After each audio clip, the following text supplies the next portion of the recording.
All right, team, listen up. It's tailgating time again in Tennessee. But most importantly, team, you're going to need to refi that tailgate and the truck it's attached to with a refinanced auto loan with Alcoa 10 Federal Credit Union with their Got That promotion. They'll give you up to $500 for your debt. Are you serious, Coach? That's right, Johnny. Alcoa 10 will pay you up to $500 for your debt. Now, let's get out there and spread the word. Say it with me. Alcoa 10, Alcoa 10, Alcoa 10. ATFCU is an equal housing lender.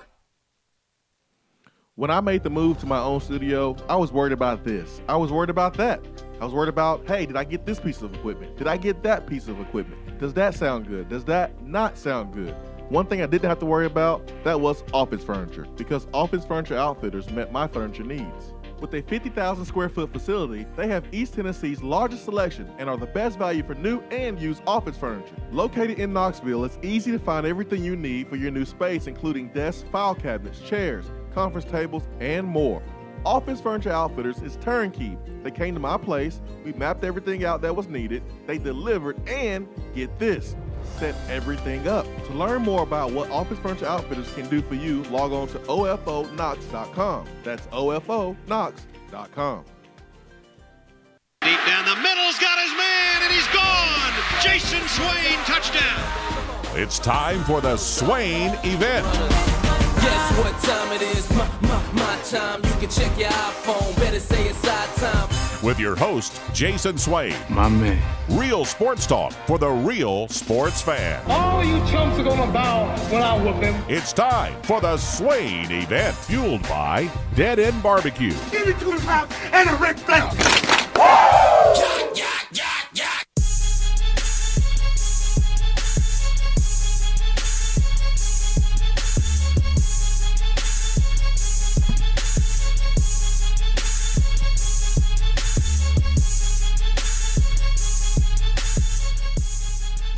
865-200-5503 is our telephone number to the B-Dry Waterproofing Hotline, and you are listening to the Swain Event on a beautiful Wednesday morning in East Tennessee. We like to call East Tennessee God's country because it just is. Don't ask any questions. Don't try to figure it out. Don't try to find the passage in the Bible. It's in there, all right? It says it in Revelations, right before they end the entire Bible. It's right in there. Chapter 3, verse 7.5, something like that. East Tennessee is God country, all right? Don't dispute it. Swain Event fueled by Dead End Barbecue, top 100 barbecue restaurant in America. Again, our telephone number is 865-200-5503. And the hotline, it's already packed. We have an hour one champion this morning. Since we are playing Alabama, and they do have an intern that loves championships other than the real championships. Perfect week to have Swain Event Chip Dip Hour 1 champion calling us on the B-Dry Waterproofing Hotline. Ben, are you using the emojis to try and tell us who it is? Yes, I am. I'm trying to see. Can you figure it out though? That's the real question.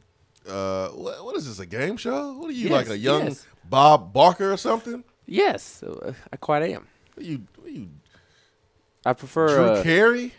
Steve Harvey, but you ain't Steve Harvey. Well, don't even go there. You thought you was Steph Curry not too long ago, but we didn't go there. Hold on. This is. I got a better one for you that might help. Come on, man. What is this?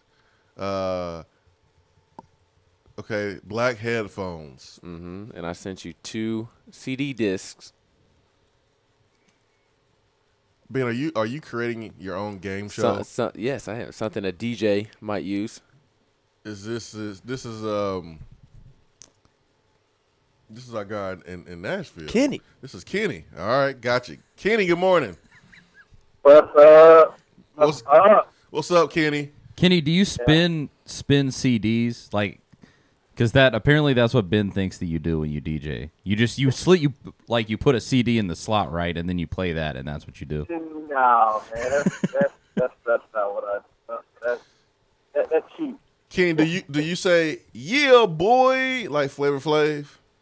Every now and then I might throw it in there. You know, yeah, you got to throw in yeah, boy. Hey, do me a favor. Hey, look up Newmark in NS73. Charlie. It's NUMARK. NS7. Yeah, it's NUMARK. Newmark. NS73. NS7. 3. This is your highlight Here. film. Oh, that's your setup that you use? Yeah, that's fancy. You got like 2 turntables. Oh, you and fancy, huh? Three LCD screens looks like. Yep, that's me right there. Dang, that's a setup, man. So man. how was the Vanderbilt party, man? I got a video, but you guys share the details. It's different now. You know, I mean, yeah, they tricked it, but they kick it on a level, man, that I can't really figure out. You know, I don't know. I can't even describe it, man. I think I sent you one of the Brentwood kids. It looks like it's a high school kid kicking better than the Vanderbilt. Yeah, I didn't know which was the high school kids or which was the Vanderbilt kids. I really got confused, to be honest. The high school kids are the ones who were singing God's Plan when they was in there just jumping up and down. Oh, my gosh. I thought that was the Vanderbilt kids. No. So the high school kids were singing Drake, and then the Vanderbilt kids, what were they singing? Miley Cyrus or something? Man, it's some little crazy song, man. Man. Honestly, a lot of stuff I download for these kids, man, I don't play on a regular basis. You know, it's just something, you know, you got to make that money. So I said, okay. That's right. That's right. Yeah. I think it was Miley Cyrus. Vols by 50. Yeah. All right, what's on your mind, Kenny? Sorry to distract you. No. And it's actually, man, hey, I just called to say what's up, man, because you know I'm in La La Land now with the wind, man. You know what I mean? I can't do the do the Vol Storm and all them cats, man. They got it going on with all the rhetoric. You know, I'm just calling to tell you how happy I am. And also one thing I do like, man, and this is what's so cool about this team now, man. Not only sports announcers talking about the win, they're talking about player development. Not just you. I'm talking about the cats down here. What's the freshman corner that we got now? Say that again. No, I said, what's the freshman cornerback we got now that's pretty good? Alante Taylor is man. the one that is doing really well. Right. Now, they said he was on Pro Football Focus or something this week, man. Yes. It's like, yeah, dude, that's what I'm talking about. A true freshman at the University of Tennessee. So I get emotional when I hear that, dude. You know what's crazy about that, Kenny? It's not even the fact that he was just recognized for his good play. That's great as a true freshman, but he had never really played corner like that before. He was a high school receiver and quarterback. And that's something new. So that's killing y'all. So listen, man, all I got to say to the fans, man, no negativity for the rest of the year, dude, because we see what's going on now. So, I mean, and then one thing, you know, my boy Garantano, I was saying to everybody, man, it's just my opinion now. Just my opinion. Man, he the best I've seen since Casey Clausen, dude. I mean, man, that guy, man, he was threading the needle, dude. I think he's going to do big things, man, if he keeps developing, dude. I'm looking for him to be playing on Sunday. That's just my opinion. I think he will play on Sunday. Do you mean the performance was a performance like Casey Clausen, the best performance, or that game you believe he's the best quarterback since Casey Clausen? I honestly believe he's the best quarterback since Casey Clausen. And the only reason why I'm not putting Dawes up there because Dawes wasn't developed like he should have been in college. Okay. That's the only reason why. Okay. I think when it's all said and done, Jared has a chance to be a better passer from the pocket. Maybe already a better passer from the pocket, but has a chance to really be good. What Dobbs did was just special. It's really hard to describe. No one else has really did it at his level at Tennessee. But I think Jared with 2 more years and this offense coming back next year, most of it should be back, if not all of it. It's going to be really scary. Kenny, thanks, man. Thanks for the phone call. All right, bro. Take it easy, y'all. See ya. Let's go to thank you, Ben, for not trying to go Bob Barker on us or Pat Sajak or Alex Trebek on us and just told us who's on the line. It is Mark. Hey, Mark. Good morning. Swaino, my brother. What's up, Mark? Hey, Ben better not be giving me no poop emojis to try to figure out who I am. Poop emoji. Oh, yeah, that's Mark right there. Oh, that must be Mark from Georgia. That's right. Good morning, Mark. What's happening, man? What's happening, man? But it is Alabama week. This is my game, bro. This is the one I look forward to every single year. I don't want to go past last weekend. Congratulations. That's the first time I've seen my Vols play football in a long time. And they looked really good playing. Yep. They got after it. They looked like they're buying in. There was a lot of push. There was a lot of effort. Like I said, it's the first time I've seen my Vols play in a long time. And it was nice to watch. It was. But let's get back to this Alabama game, bro. Let's do it. I can't wait. If I didn't think they could win, I would not go. And I did say I would not go, bro. I will be there at 10 o'clock in the morning when SEC Nation turns on the TV, holding my sign saying, I don't give a damn about the whole state of Alabama. That's right. Because we're from Tennessee. Except both y'all from Alabama, so. It don't matter, man. Shut up, Charlie. It don't matter. It don't matter. Nobody wants your facts, Charlie. I still don't give a damn about the whole state of Alabama. Because I'm from Tennessee. Hey. That's right. But, bro. hey, as don't- long it as don't you're on matter. board with the message there. It don't matter, That's man. all that really matters. No matter where we from. Like Swain it's said, where we at. everything south of Huntsville, we don't care about it. Yeah, I guess at this point, Swain, you lived in Tennessee long enough. I think, Ben, you probably still got a little ways to go before saying that you're quote-unquote from Tennessee. Listen. But I know Juwan Jennings got y'all all in y'all feelings talking about being from Tennessee and wanting to play for the state of Tennessee, and that sounds great. And Trey Smith is from Tennessee, but let's not get funny here, because if Tennessee historically had just their players from the state of Tennessee, we wouldn't be talking about a program that was top 10 or 15 in wins. So simmer down. Yeah, Charlie, where's your fact now? Yeah, simmer down. Hey, Swaino, it doesn't matter where you're from. It's where you at. It matters where you're at. That's you right, can't help baby. Where you can't help where your parents live. You can't help that. You can't help it. That's all I When got, you- boys. Go Vols, baby! Thank you. When you get mature, you're old enough to serve our great country, and you're also old enough to make a decision about where you want to play your college football. And I made a decision, feels like a couple decades ago, to come to the University of Tennessee. And I had a Bama fan who I went to middle school with. Actually, he was one of the first guys. I think he was actually the first guy when I transferred to one side of the town from the other. He was the first guy who came up to me and was like, hey, man. I was a new kid, and he was my first friend. And on Facebook, he sent me some fake news, by the way, about Tennessee couldn't post it on Facebook about beating Alabama or Twitter. And that is just wrong, because Facebook was out in 2004. And I remember because I was on there. You were on Facebook in 2004? Yeah. you had to have a .edu. Yeah, you had to have a school email address. And I was on there poking, doing my thing.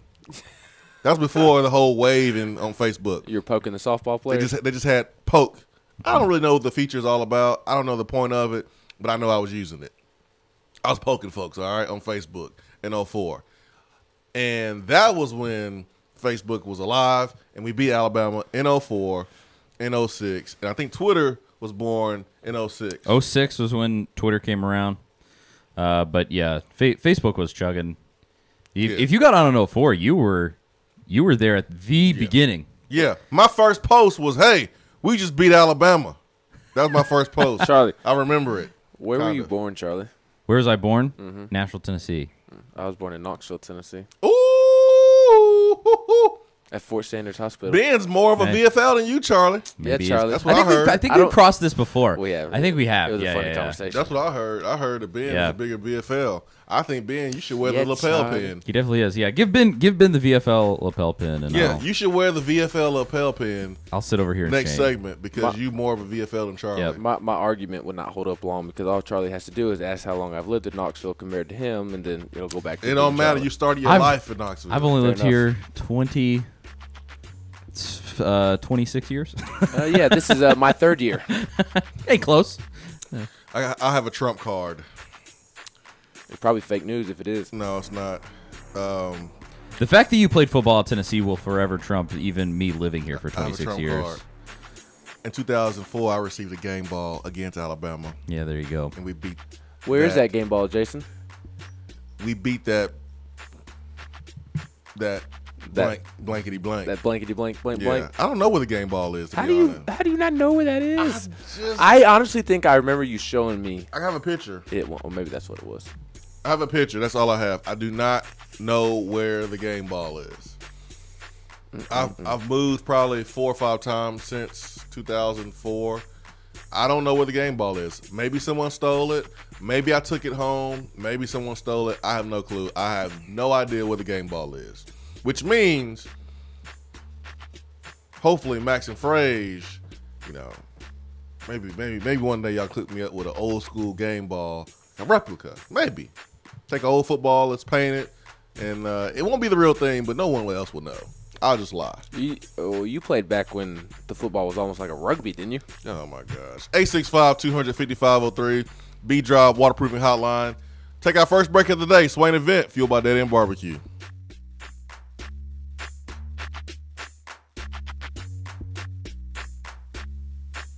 You don't have to take an L just because you can't listen to the Swain Event live. You can catch up on the podcast posted daily on the app, online, and on iTunes.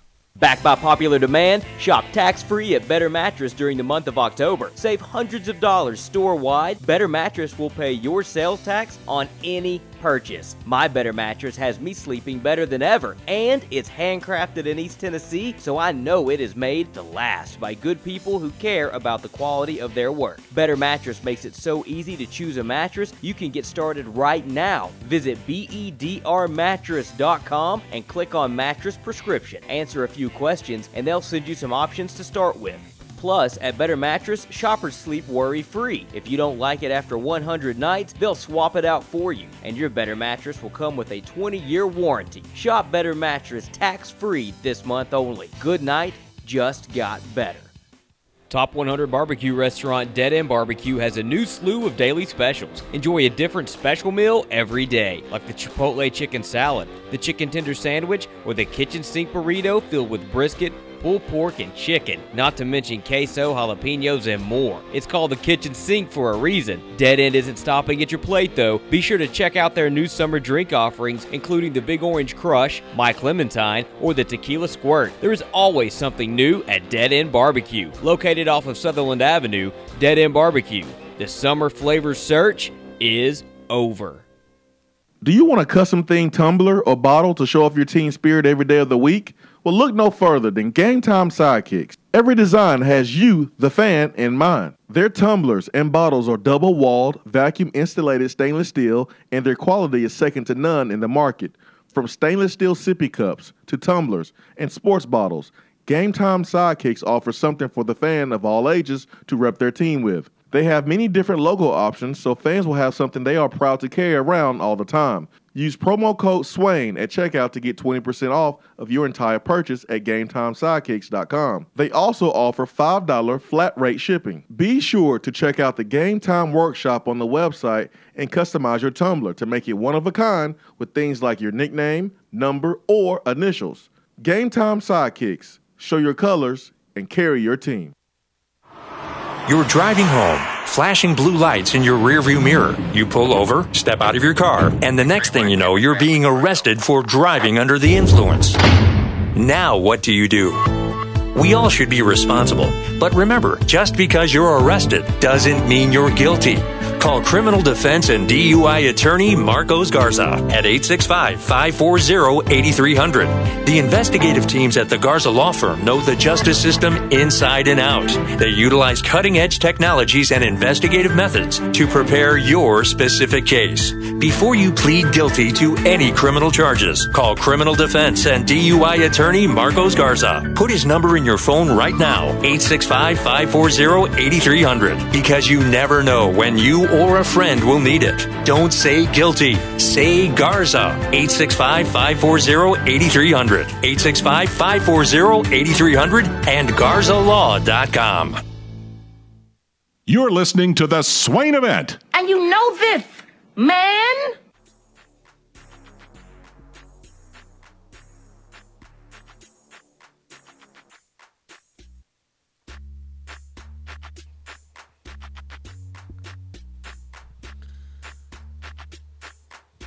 So according to Pro Football Focus _college, I'm not blocked by those guys.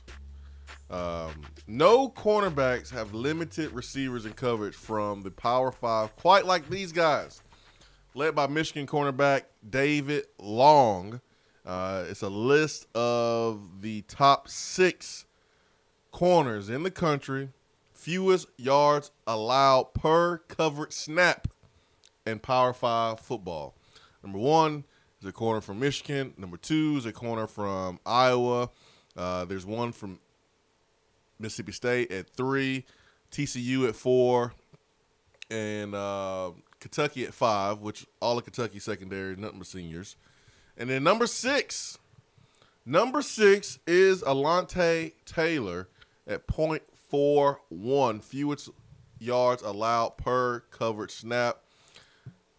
I don't know about these other dudes. I don't know what their class is. Maybe you guys can take a look at that and see what grade David Long and Julius Brents and all these dudes. But Alante Taylor's a true freshman. David Long from West Virginia? Michigan. Michigan. And I'll send you guys the link here so y'all can do y'all due diligence too. But, matter of fact, you should have it, Ben, because it is on RTI. Anyways. But Alante Taylor is a true freshman who did not play DB that much coming out of high school. He saw opportunity not only to play early, but to be a first-round pick in 3 years. You look at Jeremy Pruitt and his history coaching corners. You look at Terry Fair. He was a first-round corner.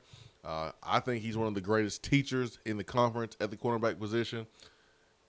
Alante Taylor saw a chance to do something great, and he's in position. Now, this is a really weird week to put the stat out because we're going up against probably the best group of wide receivers that we faced all year from a talent standpoint. He is not the only freshman. He's not. Who's the other freshman? The kid from Iowa, Julius Brents. And then David Long from Michigan is a junior. Gotcha. So Julius Brents, if he was playing in SEC, he probably wouldn't be up there that high, right? Can we do that? He don't play anybody, Can we do Jason. that? You think Danny Cannell be okay with that one? No. Anyway, so. Doesn't fit his agenda. And I like Danny Cannell, by the way. I don't. I do. You don't like somebody, Charlie? Yeah.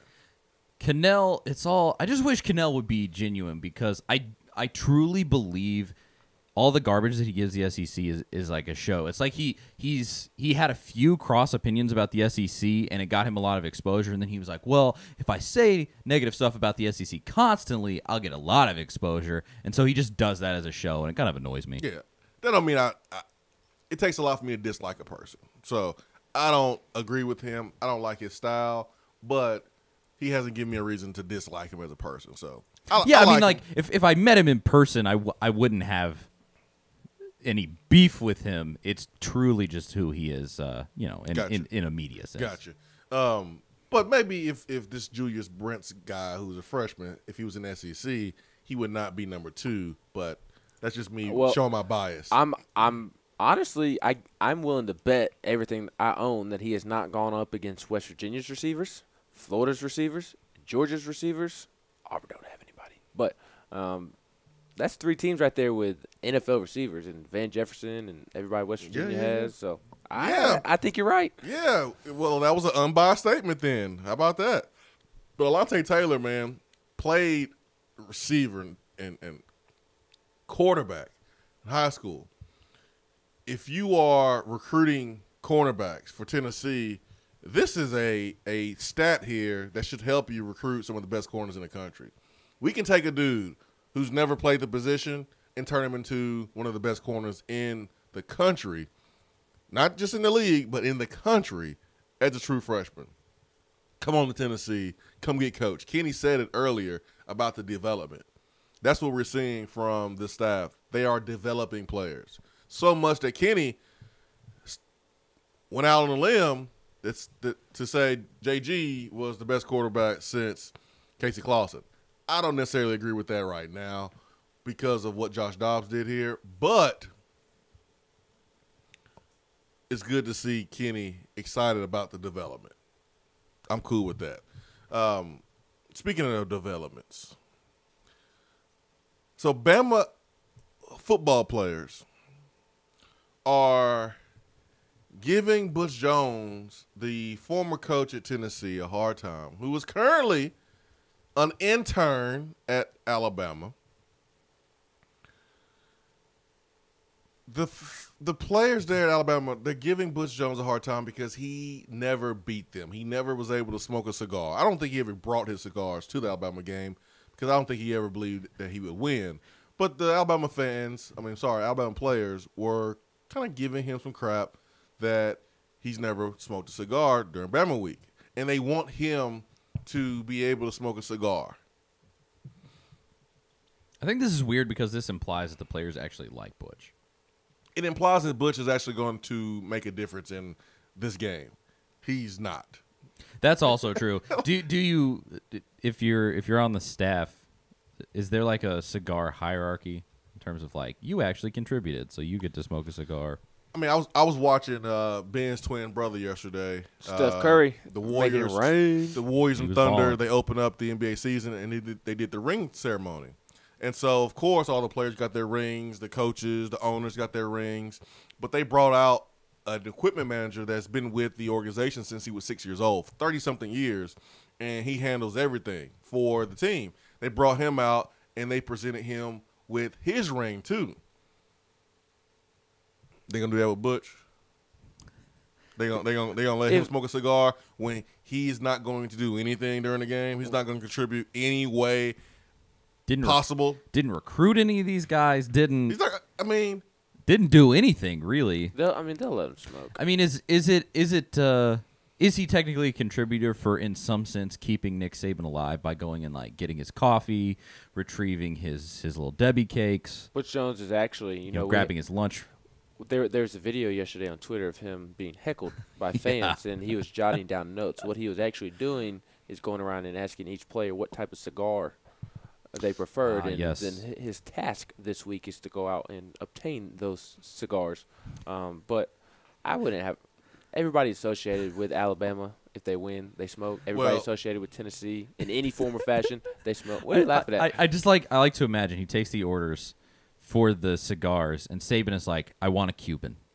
No, not like a American Cuban. You need to go to Cuba and get me a Cuban. And on purpose, he sends Butch to Cuba so that he doesn't have to deal with him anymore. He's like, no, here's your plane ticket. Go to Cuba and go away. Get away from me. And he makes Butch go to Cuba for the week. When I was thinking about Cuban cigars, I was thinking about the team smoking Cuban cigars. And, those are illegal, correct? They are. Well, they were. I don't know if that's been lifted because Americans can finally go to Cuba now. At some point, they were illegal. Let's just say that they're illegal. They were. And Greg Sankey calls Nick Saban and was like, hey, you got illegal cigars. I think it's time for another meeting. We sit down and kind of negotiate this punishment. And Nick is like, you know what? We'll sacrifice Butch Jones. We'll handle this internally, okay? Which means we're not going to do anything to our players. Just like the player that was pulling a UFC move last week against who Alabama played last week? Missouri. Yeah. Raekwon Davis. I mean, beating down a Missouri player, but nothing's going to happen to him at all. That's what I imagine that's going to happen this week. Alabama's going to have Cuban cigars, probably some marijuana rolled up in there, and they'll be smoking it. And Greg Sankey won't do anything. He won't say anything because it's Alabama, and they make their own rules. But going back to Butch Jones. But they send Butch to Guantanamo Bay as punishment. He's probably gone forever. This dude is really going to feel like that he did something. If Alabama wins, which if I had to put money on it, they will, this dude is really going to sit in the locker room and feel accomplished, like he really did something. And no, you did not do anything. All you did was just jump on the bandwagon and take notes or get coffee orders or whatever. You didn't help Alabama beat Tennessee. And that's going to be funny this weekend because I know he's going to get a big kick out of it. But he didn't do anything. If I were him, I'd just stay home this weekend. Oh, no, he ain't staying at home now. He's gonna strut around. He's probably going to go to the Alabama bookstore. He's going to get the latest Bama gear.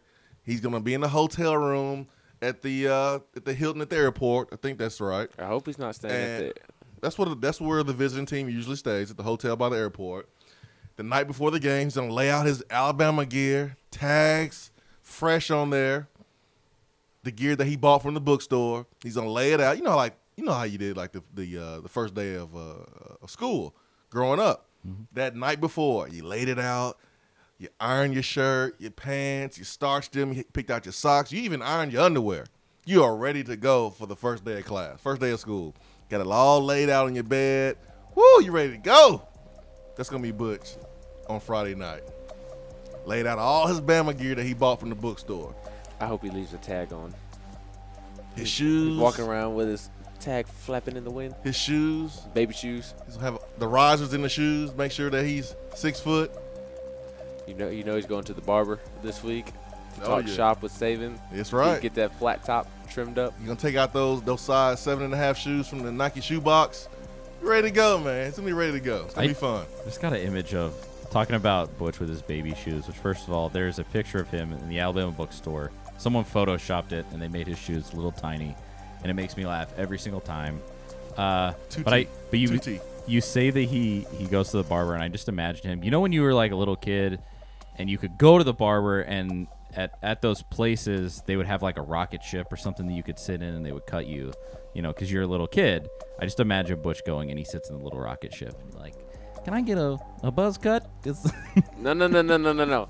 His parents decide what haircut. Saban goes in with him and says, Butch needs a buzz cut. Butch will have a flat top. No, not even. Put him in the race car. He wants to sit in the race car. Lyle will have a flat top this time. Oh, man. This is gonna be and then he's going to get a lollipop afterwards. This is going to be fun. Good times. This is going to be fun. We just need Tennessee to just find a way to win. Compete and don't get blown out. Don't get embarrassed. Make Tua play in the fourth quarter. Yes, absolutely. 865-255-03. We'll go around the SEC coming up next. Swain Event. For a replay of each day's Swain Event TV, like us on Facebook. We have all made the mistake of dropping or breaking our smartphones. See? But did you know that you can have it repaired for a fraction of the cost that it takes to replace it? Well, you can, because iDrop is the area's leading mobile repair store, home of the 1 hour or less phone repair, 1 year parts warranty, and #1 customer service. Broken screens, cracked cameras, charging ports, batteries, you break it, we'll fix it. If you didn't break your phone, protect it with one of our leading accessories such as LifeProof, OtterBox, UAG, Incipico, Caseology, and Spec. Visit our West Hills location at 7115 Kingston Pike between Office Depot and Hardee's, or call 865-888-9740 and speak with our trained technicians to see how we can get your phone working today.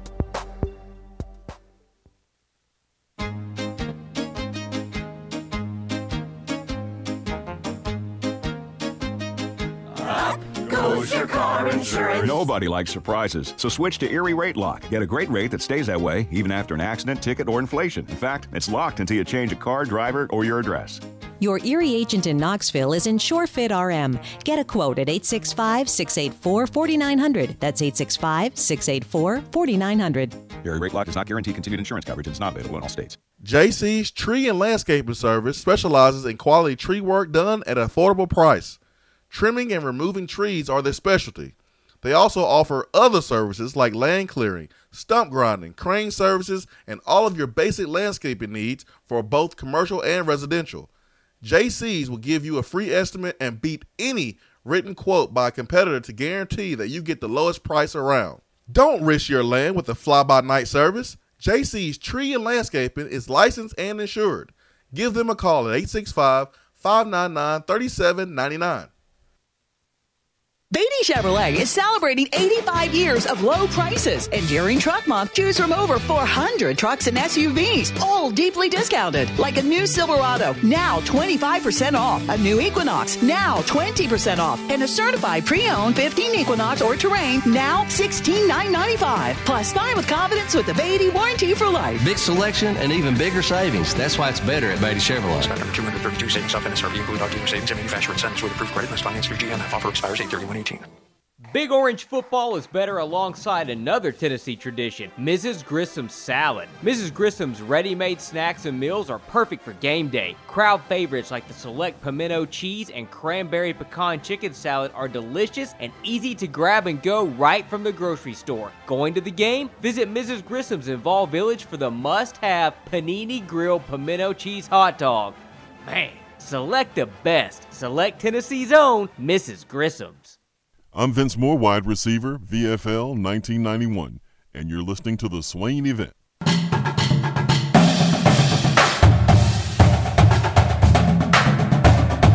Around the SEC, powered by 42nd Street Marketing, your game-winning play call for design, marketing, and branding.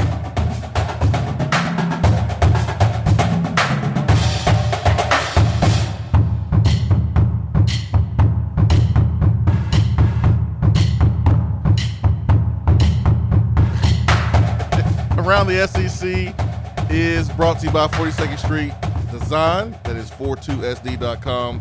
Call Mike at 865-382-7007. Call or fill out the website form so you can learn more about, in my opinion, best in the business. In the age of templates, 42nd Street takes pride in creating truly custom designs with client experience in mind. They don't mean to brag or anything, but their designs are 100% custom, one of a kind. Feel confident that your brand was designed with the attention it deserves. The new SwainEvent.com is outrageous, in my opinion. I love it. I love it. Love it. It's really, really easy to navigate. It looks amazing, and it's all about the Swain Event there. So 42nd Street Design, 42sd.com is the website. Ben, where are we going today in the SEC?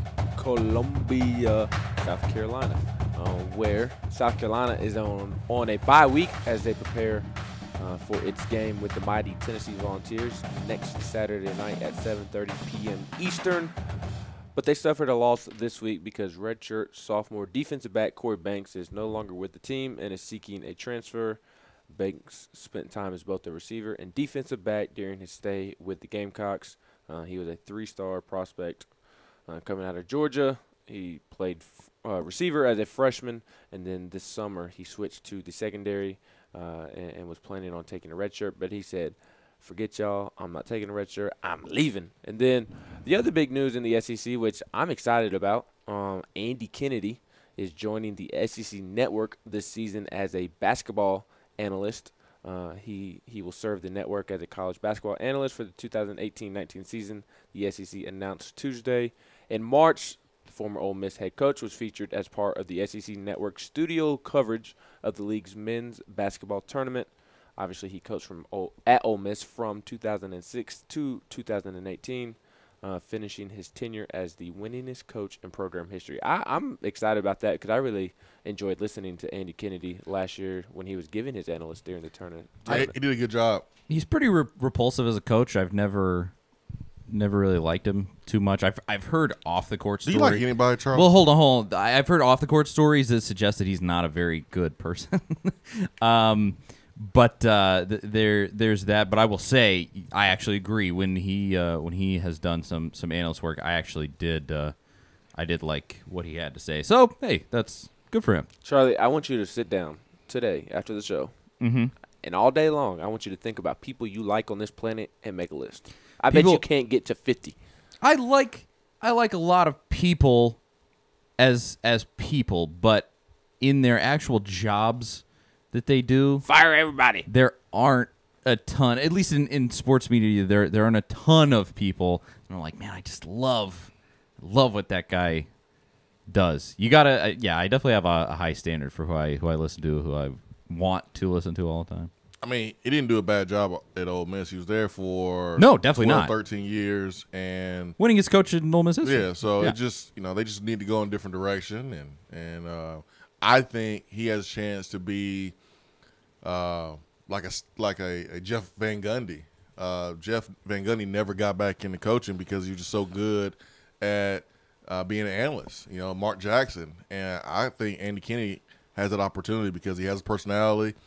He was great when he was an analyst last year, and so This is a good thing. This is a good thing for SEC Network, for basketball fans, because Andy Kennedy did a really good job.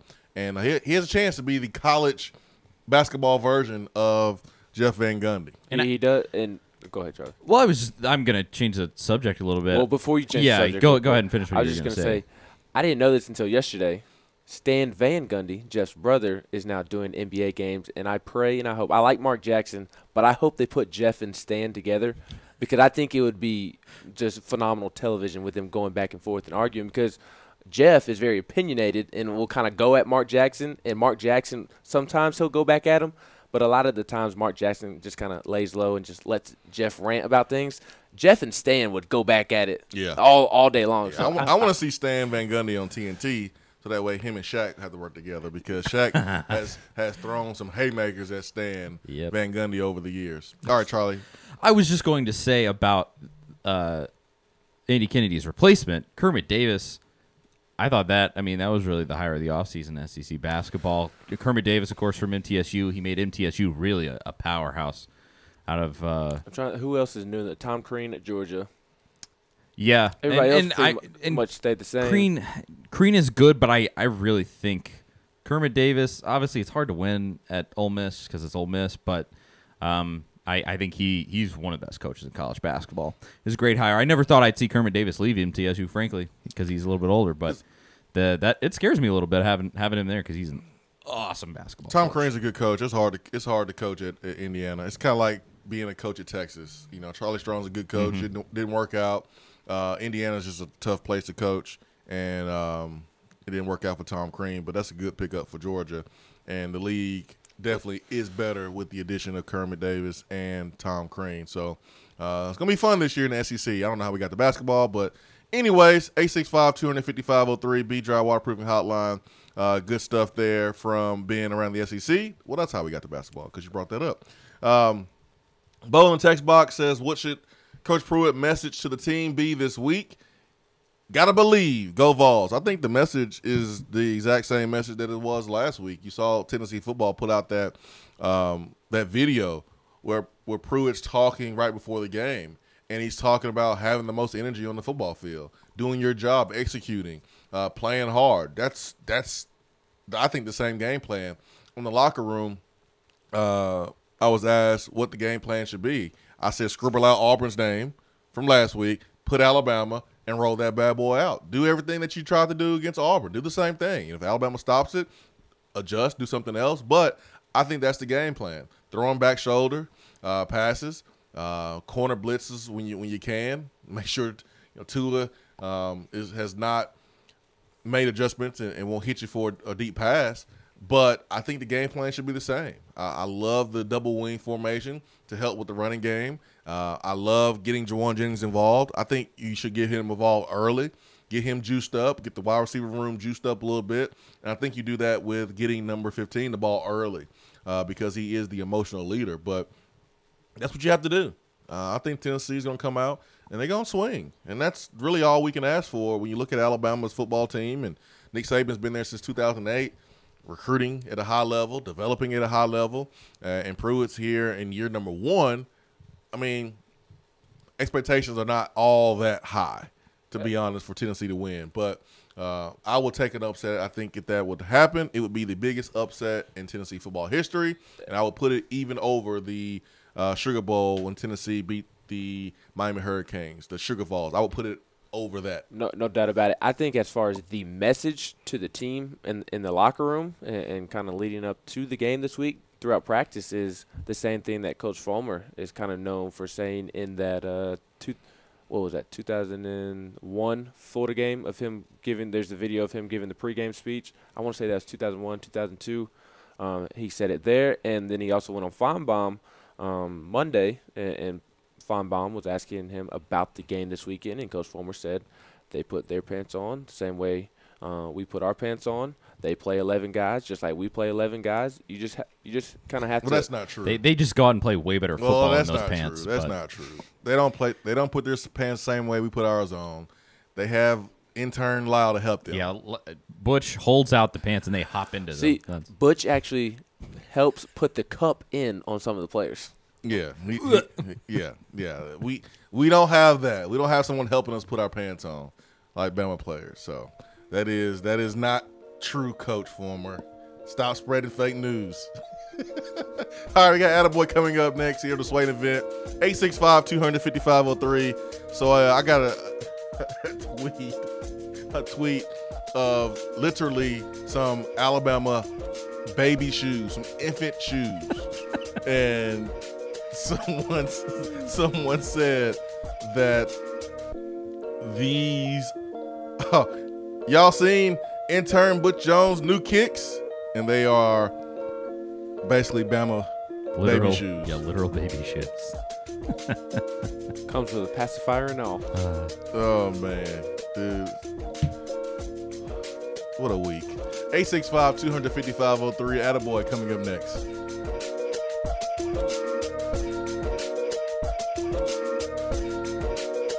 At work? Can't call in? Don't feel bad. You can talk to the guys on the text box. It's part of the free Swain Event app.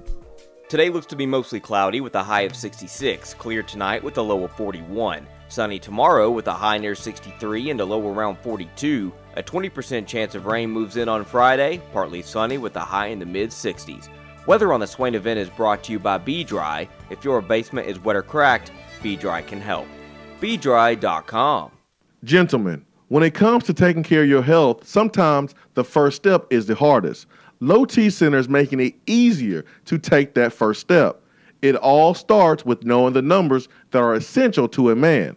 Testosterone levels, blood pressure, cholesterol, prostate, and thyroid. Low T Center makes it quick and easy to get all these levels checked and more. Low T Center specializes in men's health and has expanded their services, including sleep apnea, low thyroid, hypertension, severe allergies, high cholesterol, diabetes, and annual physicals, along with testosterone replacement therapy. The physicians at Low T Center not only want to help you feel good again, they want to help you prevent any serious health problems moving forward. Now, with the holistic approach to your overall health and wellness, Low T Center is making it more convenient for men to take care of their health, and most health insurance is accepted. They'll even verify for you. Take the first step for your health and call 865-392-1388. That's 865-392-1388 or go to lowtcenter.com. Reinventing men's healthcare. Do you have cracks in your foundation? A wet basement or a nasty, leaky crawl space? Our listeners have heard about them on the Swain Event for over a year, and now it's time to make the call. Give B-Dry Waterproofing and Foundation Repair the opportunity to fix your home's problem. Since 1958, that's right, nearly 60 years, B-Dry has been solving basement, crawl space, and foundation problems throughout the country. B-Dry only uses high-quality materials from reputable manufacturers. They back their installations with some of the best warranties in the industry to provide homeowners with added peace of mind. They are truly an A-plus company. Whenever you start experiencing a wet basement, leaky crawl space, or a cracked foundation, remember these 3 words: better call B-Dry. Reach out to B-Dry today at 865-662-5238 to schedule your free appointment. That's 865-662-5238. Remember, better call B-Dry.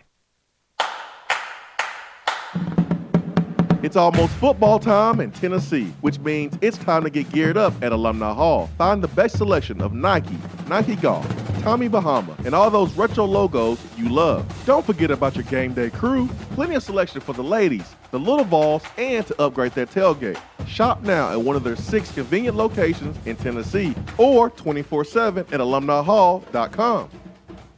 1 in 8 American women will be diagnosed with breast cancer during their lifetime. October is Breast Cancer Awareness Month, and Premier Surgical Associates of Knoxville urges you to encourage the women in your life to get screened for breast cancer now. Early detection is key, and Premier Surgical is at the forefront of the latest diagnosis and treatment of breast cancer. Visit premiersurgical.com for more information about the surgical treatment of breast cancer. Premier Surgical, expertise you can trust.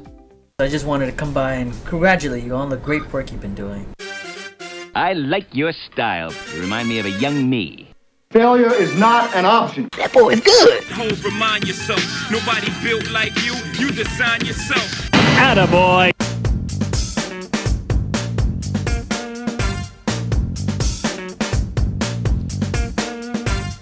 Swain Event, SwainEvent.com, fueled by Dead End Barbecue. The end of hour one. We love to highlight positivity out here in the world, and we do that with our segment Attaboy.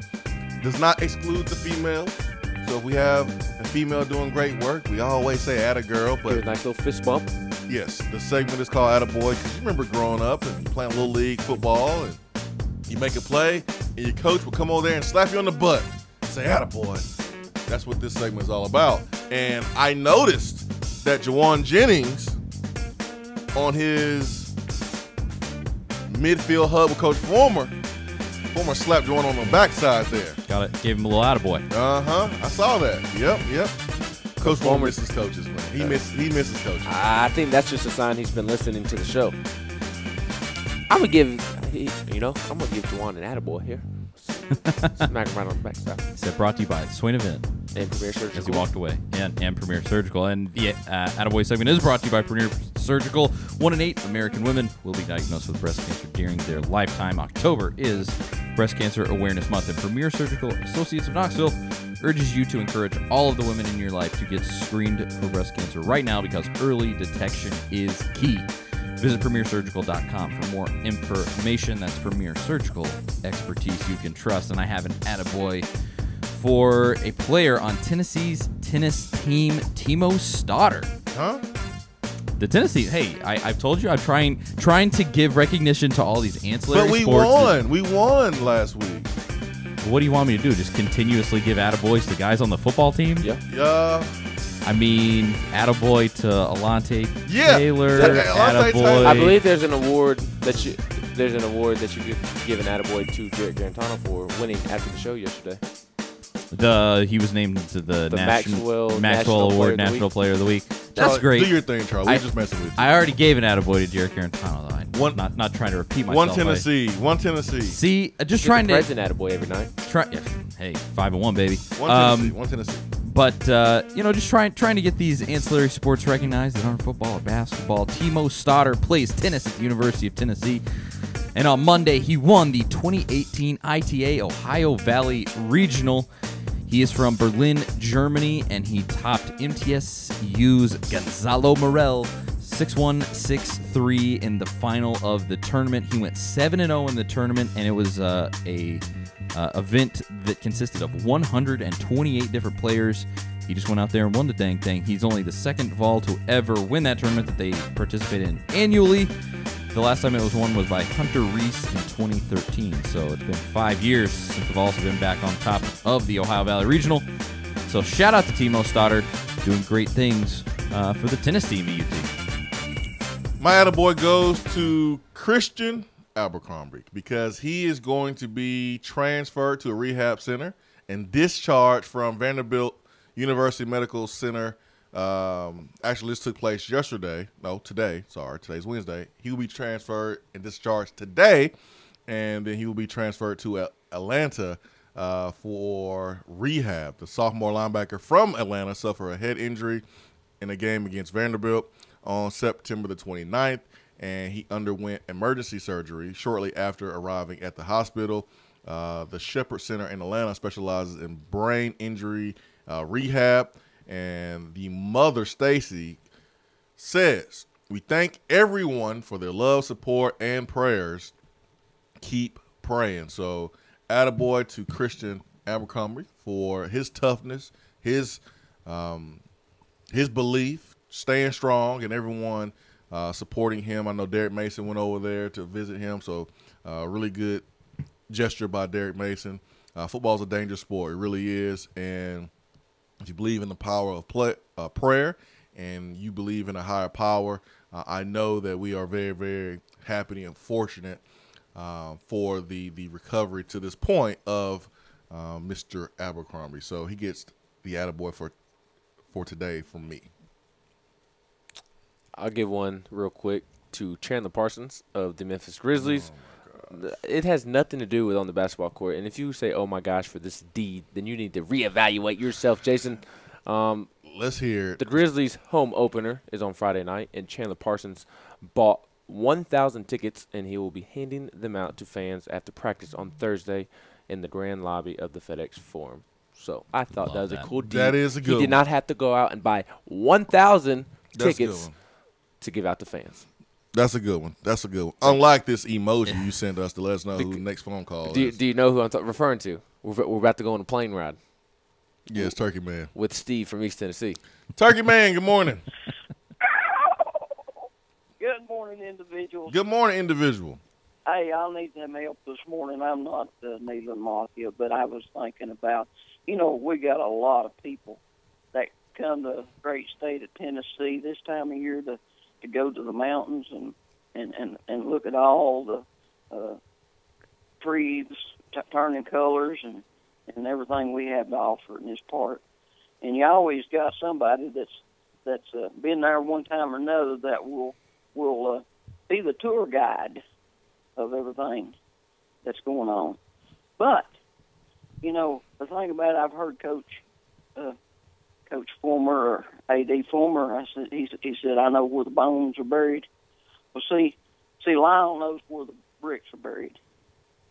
And so when he comes back in, he's going to go in different places, and I don't know who he'd have with him, but I'm sure he's got some patsy to preach stuff to. He's going to go by, and, where his picture used to be on the Jumbotron, and he's going to tell him about how long it took to get his picture off. He's going to go where Seth Stokes, he educated him, where he did a 1% better. He's going to go.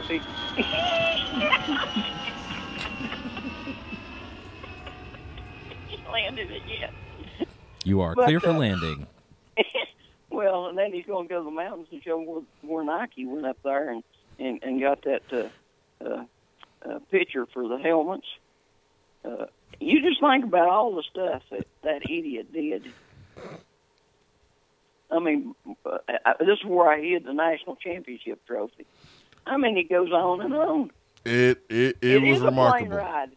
It is a plane ride. It was a bumpy one, that's for sure, Turkey Man. I mean, absolutely. The stupid stuff he did. He's going to educate us. He's going to get the fans together and show him how his offense run. It goes on and on and on and on. And but you think about that. It's it. See you guys. Thank you, Turkey Man. Appreciate that. Landed it right on time. Huh. Turkey Man. 865-250-503 Beat Dry Waterproofing Hotline. Hour 2 coming up.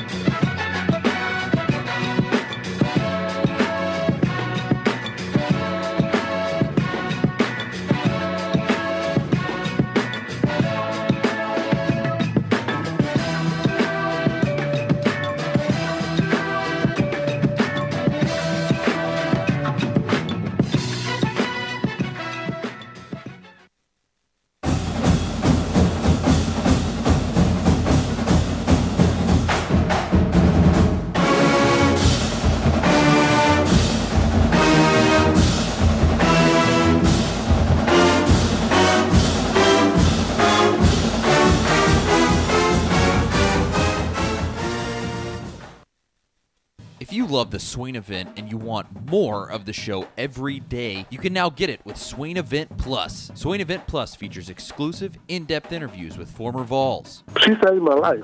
I probably would have never made the comics, man. I looked at him and said, Coach, no disrespect. I'm going to Tennessee. I'm going to play in the SEC. With Swain Event Plus, you can also get access to the exclusive podcast Reel on the Hill with Tennessee media legend John Bryce. What is going on there with that battle? I had lunch with some folks over the course of this past week who indicated some inside the program believe that Jarrett Garantano is really ready to take that next step. So go to SwainEventPlus.com right now to sign up and check out all of the amazing extras that you can get. That's SwainEventPlus.com. Get more. Touchdown or turnover is up next on the Swain Event.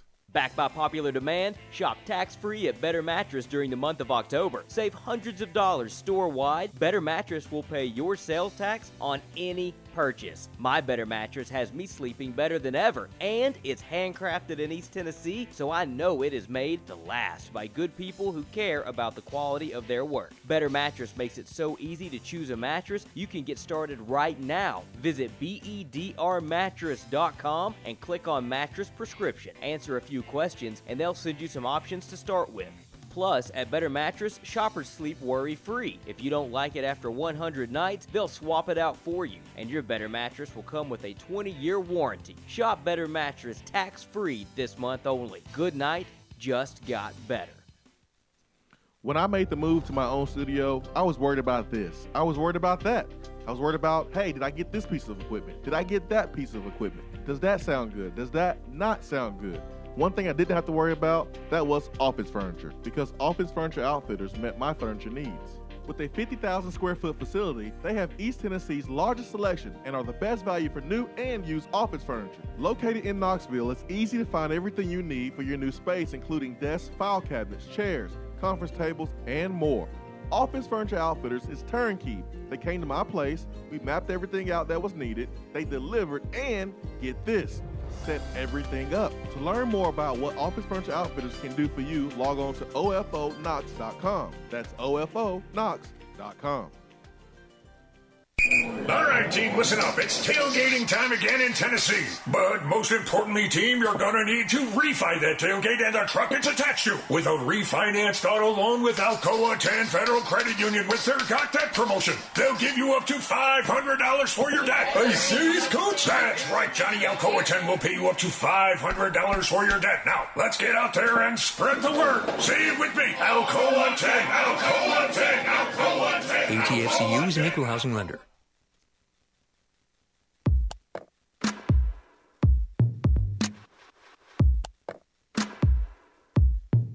Touchdown or turnover is backed by Alcoa 10 Federal Credit Union, a place where you belong.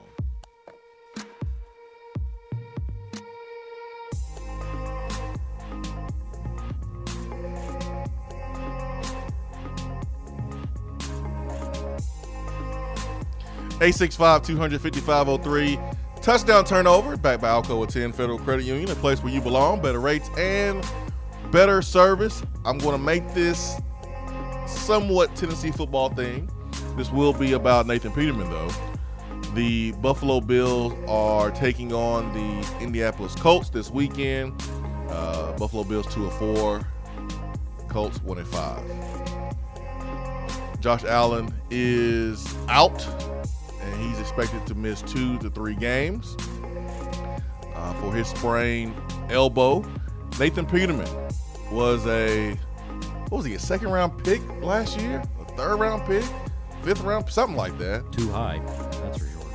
He had a really good senior season at Pittsburgh. Bounced back. They beat Clemson on the road. Really remarkable game there for Nathan Peterman. Fifth-round pick. Fifth-round pick. Nathan Peterman, so far this season, on 15 drives, 10 have resulted in a punt or a turnover.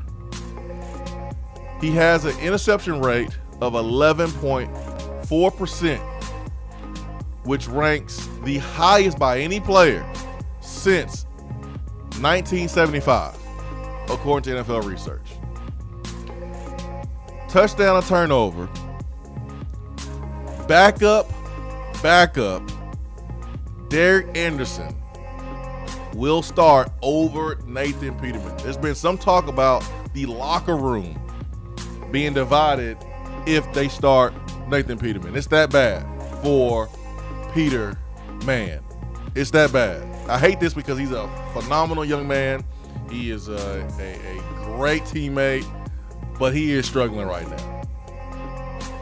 Does Derek Anderson get the start over Nathan Peterman? I mean, if it's going to divide the locker room, it should, and Josh Allen is expected to miss 2 to 3 games, so he's not a viable option. Although at this point, I think an injured Josh Allen may be better than trotting Nathan Peterman out there. But like you said, I just feel bad for Nathan Peterman at this point. It's just clear that he should not be playing in the NFL, and that's unfortunate because I say kid, he's older than I am, but he works very hard. He's an awesome teammate, and he's a great dude. So you hate to see this, but if you're the Bills coaching staff, you can't start him again, especially if there's rumors publicly that it may destroy the locker room.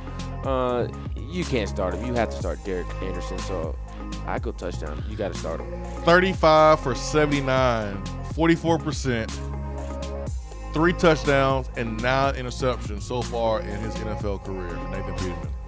Charlie, where you going, man? You going Derek Anderson or you going Nathan Peterman? I think they almost got to go with Derek Anderson in this scenario. So I'll say touchdown. He gets hopped by the 35-year-old who was signed to the team on October 9th, so 8 days ago. It's not a good situation. That sucks for Nathan Peterman, but he's been pretty terrible. I don't know. Obviously, like you said, his turnover rate is incredibly high. 1 touchdown to 4 interceptions.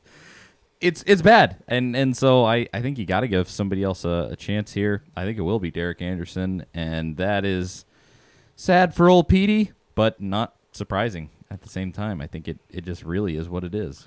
Let's get to Rob on the Be Dry Waterproofing Hotline. Rob, good morning. Did you give an answer?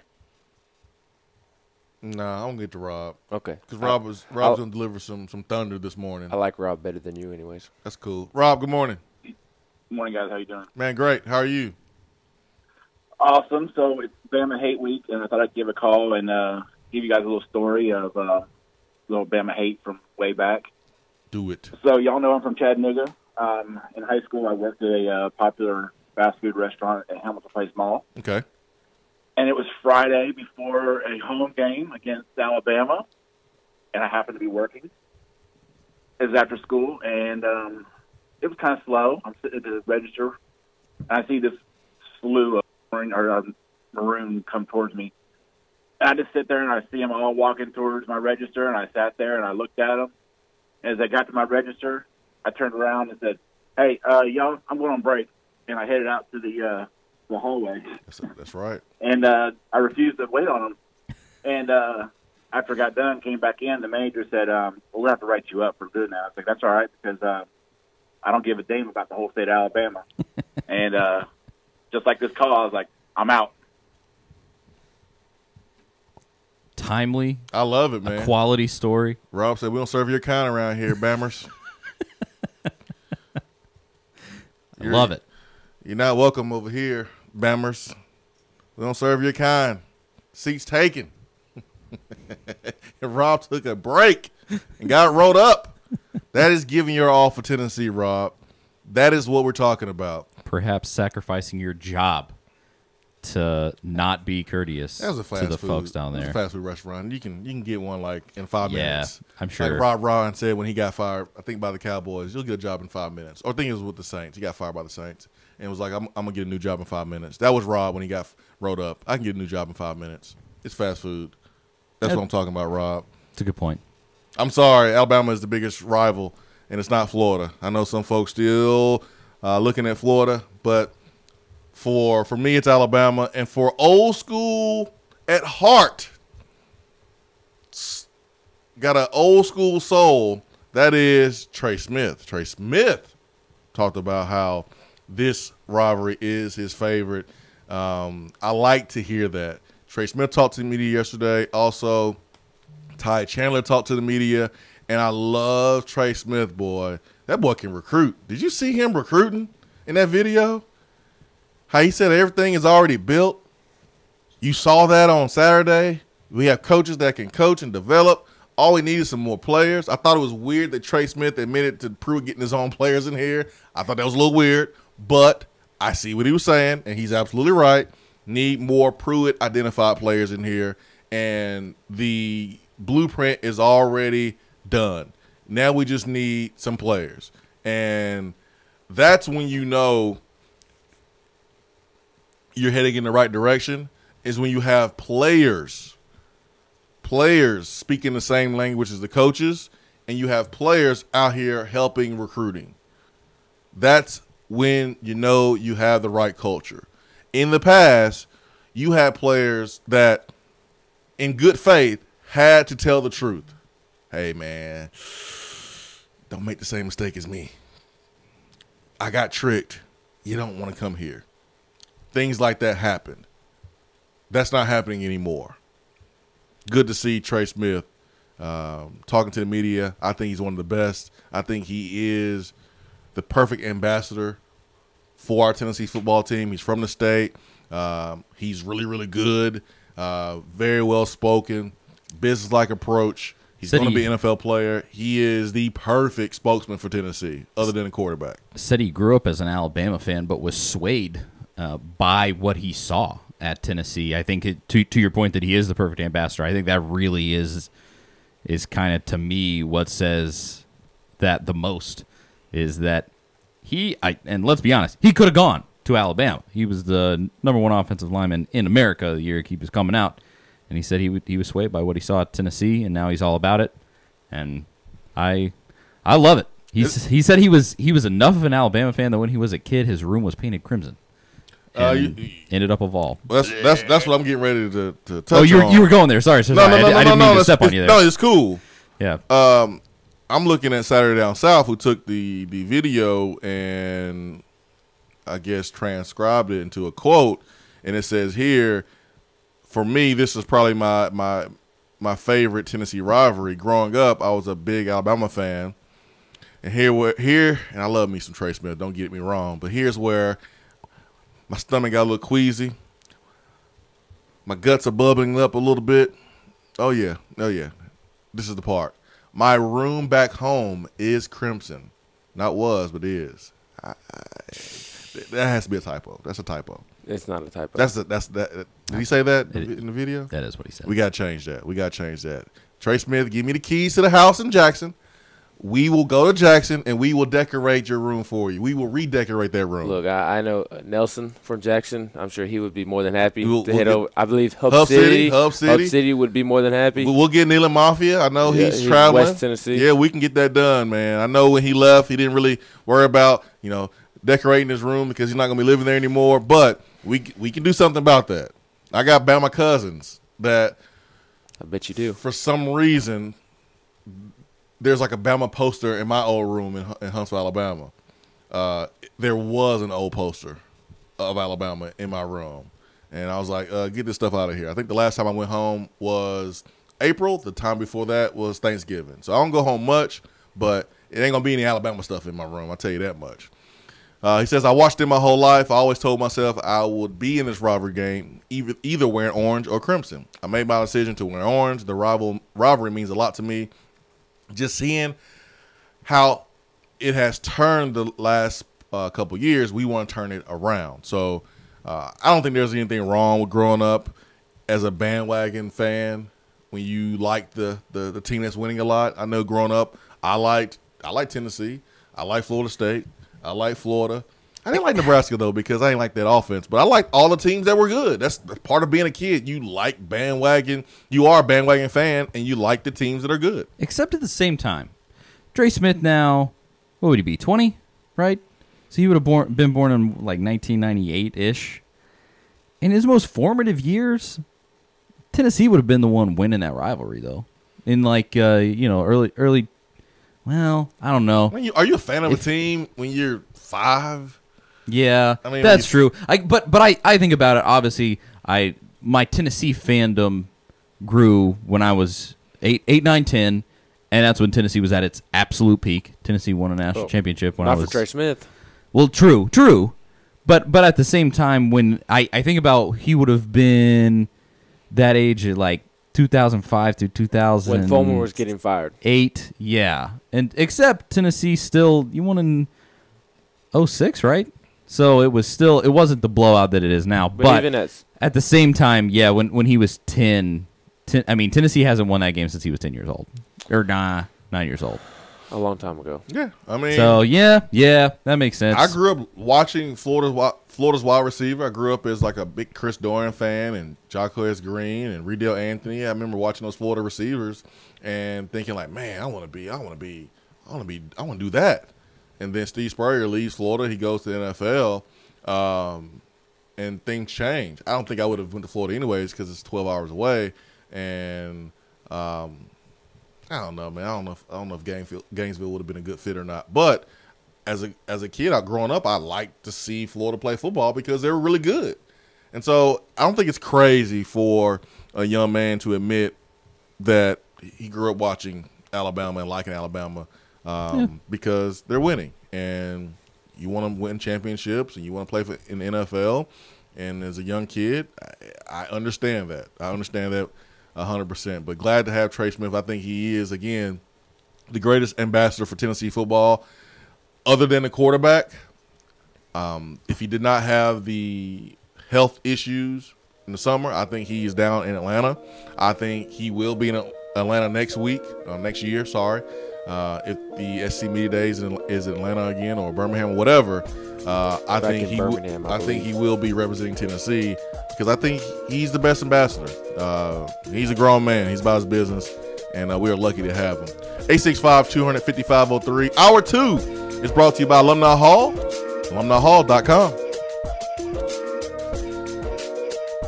Top 100 barbecue restaurant Dead End Barbecue has a new slew of daily specials. Enjoy a different special meal every day, like the Chipotle chicken salad, the chicken tender sandwich, or the kitchen sink burrito filled with brisket, pulled pork, and chicken, not to mention queso, jalapenos, and more. It's called the kitchen sink for a reason. Dead End isn't stopping at your plate, though. Be sure to check out their new summer drink offerings, including the Big Orange Crush, My Clementine, or the Tequila Squirt. There is always something new at Dead End Barbecue. Located off of Sutherland Avenue, Dead End Barbecue. The summer flavor search is over. We have all made the mistake of dropping or breaking our smartphones. See? But did you know that you can have it repaired for a fraction of the cost that it takes to replace it? Well, you can, because iDrop is the area's leading mobile repair store, home of the 1 hour or less phone repair, 1 year parts warranty, and #1 customer service. Broken screens, cracked cameras, charging ports, batteries, you break it, we'll fix it. If you didn't break your phone, protect it with one of our leading accessories such as LifeProof, OtterBox, UAG, Incipico, Caseology, and Spec. Visit our West Hills location at 7115 Kingston Pike between Office Depot and Hardee's, or call 865-888-9740 and speak with our trained technicians to see how we can get your phone working today. We're here with Dr. Mike Carlson of Tennessee Regenerative Sports Medicine. If you have orthopedic injuries such as shoulder pain, knee pain, or instability, Achilles tendonitis, golfers, or tennis elbow, do what I did and give them a call. Yeah, Jason, we specialize in regenerative non-surgical orthopedics. So we treat damaged ligaments, tendons, and joints, including things like rotator cuff injuries, knee instability, elbow problems, as well as foot problems like plantar fasciitis, Achilles, things of that nature, by injecting with stem cells and what's called PRP, or platelet-rich plasma. And this form of treatment we do under ultrasound, so we know we have our target. And it also stimulates the body's own reparative process, and this allows for the healing of damaged tissue. And as you well know, numerous professional and collegiate athletes, guys like Steph Curry, Tiger Woods, and even yourself with your ankle injury, have been using this form of treatment for years. And so we offer that same type of treatment here in East Tennessee. Visit them on the web at trsportsmedicine.com. Tennessee Regenerative Sports Medicine, East Tennessee's leader in regenerative therapy.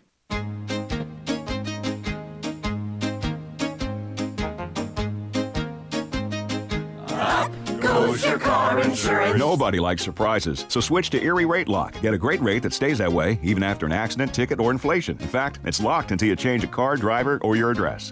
Your Erie agent in Knoxville is InsureFit RM. Get a quote at 865-684-4900. That's 865-684-4900. Erie Rate Lock does not guarantee continued insurance coverage and is not available in all states. If you aren't following the Swain Event on Twitter, then are you even on Twitter? Hit that follow button. It's the right thing to do. This time it's got to be good.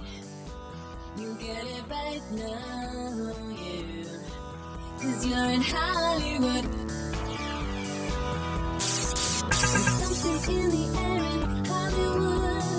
Woo! You know it's time to talk to Chris Lowe when Madonna's talking about Hollywood. We are joined now by ESPN's own Chris Lowe. I think he is birthday boy, because when it's your birthday, you celebrated for like the week. Lowe, did we miss a birthday from you? Yesterday, man. In fact, I was there at Dead End to break bread with you and have you pick up the tab, and you never showed. I didn't get that invite, man. I did not get that invite. Because that's a likely excuse, Swain. If I would have gotten that invite on your birthday, I would have let you pay for my dinner. Well, I'm still having to work extra jobs just to pay off that tab that you wrote up on my credit card a few weeks ago. Yeah, it's from Florida Week. Yeah, man. And now Dead End has these new specials right now, CeeLo. Oh, my goodness. Yesterday, they had the cheddar smokehouse meatloaf. Oh, my goodness. And today, they have the Sutherland specialty sliders. So all the great sliders that we love, they have that today. They have the sliced bologna, bacon, lettuce, tomato, and chipotle mayo slider. It's the BBLT slider, Low. So how about I take you to Dead End again today for your birthday? I'll treat you to your birthday lunch. You know what? That sounds like a plan. And today's a good day. Today's a special day, too, for a couple reasons. Number one, it's the first time that we have talked on the heels of a Tennessee SEC win since, what? 2016. Year and a half ago. We were doing radio together a year and a half ago, right? Yeah. Yep. Mm-hmm.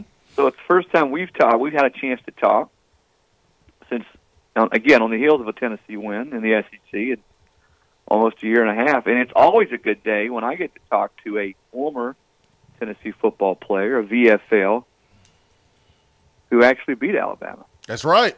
Yep.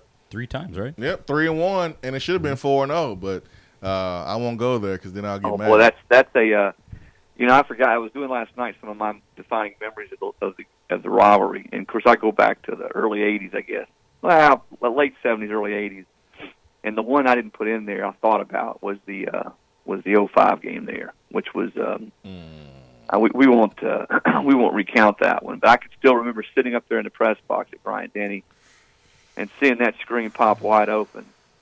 And I still see that ball squirting through the end zone. And that was the 05 season when everything went wrong. I mean, I go back to the Florida game that year when defensively you guys just beat up Florida. And but yeah, there's been a lot of those type on both sides. You know, of course, the last 10 years has been mostly bad memories for Tennessee. But from somebody like myself, certainly people in their mid 40s or 50s, 60s, 70s, you talk to them about this rivalry, and they remember it a lot differently than people from, say, 35 and under do. Because, let's face it, it was the rivalry. And go talk to Philip Fulmer about this rivalry, what it means to him. And really, it was a pretty, pretty close rivalry. I mean, Alabama won like 11 in a row there towards Bryant's into his career, and then Coach Majors turned it around, and then Coach Fulmer sort of owned him for, 10 years, 10 years. But there's so many, I think back to this game, and there's so many moments and players and plays in this game that just all sort of run together. So hopefully, and I say this, obviously as a Tennessee grad, but as a fan of college football and as a fan of this rivalry, hopefully this rivalry gets back to what it has been and truly becomes a rivalry again. I think Coach Fulmer being involved again will help renew some of that hate on both sides because Alabama hates Philip Fulmer. And Philip Fulmer is one. That's putting it mildly. Yeah. Philip Fulmer is the one who brought in Jeremy Pruitt. And there's hope for Jeremy Pruitt hating Alabama at some point because there's a coach who is one of the best coaches in college football who was born, I think he was raised in Birmingham, went to Alabama, but he is beloved by Tennessee fans, and he hates Alabama. And I'll never forget this phrase as long as I live during Alabama week when this gentleman was offense coordinator.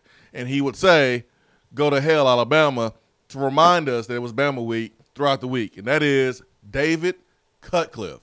So that is proof that you can be from Alabama, You can be from right down the road. You can go to Alabama. You can play at Alabama. And when you coach, you can hate Alabama. So there's hope for Jeremy Pruitt. Yeah, there's a lot of this rivalry. You're right. There is either side likes each other, but it's always been. I've come to. There's also a healthy respect, certainly between the players and the coaches. Yes, who played in this rivalry because they knew, and you knew what it took to beat the other team, and you knew how long-standing this rivalry and the players, all the great players and coaches who coached in it. But there's also been some of that intertwinement. You talk about, David Cutcliffe. You're right. He's from Birmingham, worked under Bear Bryant.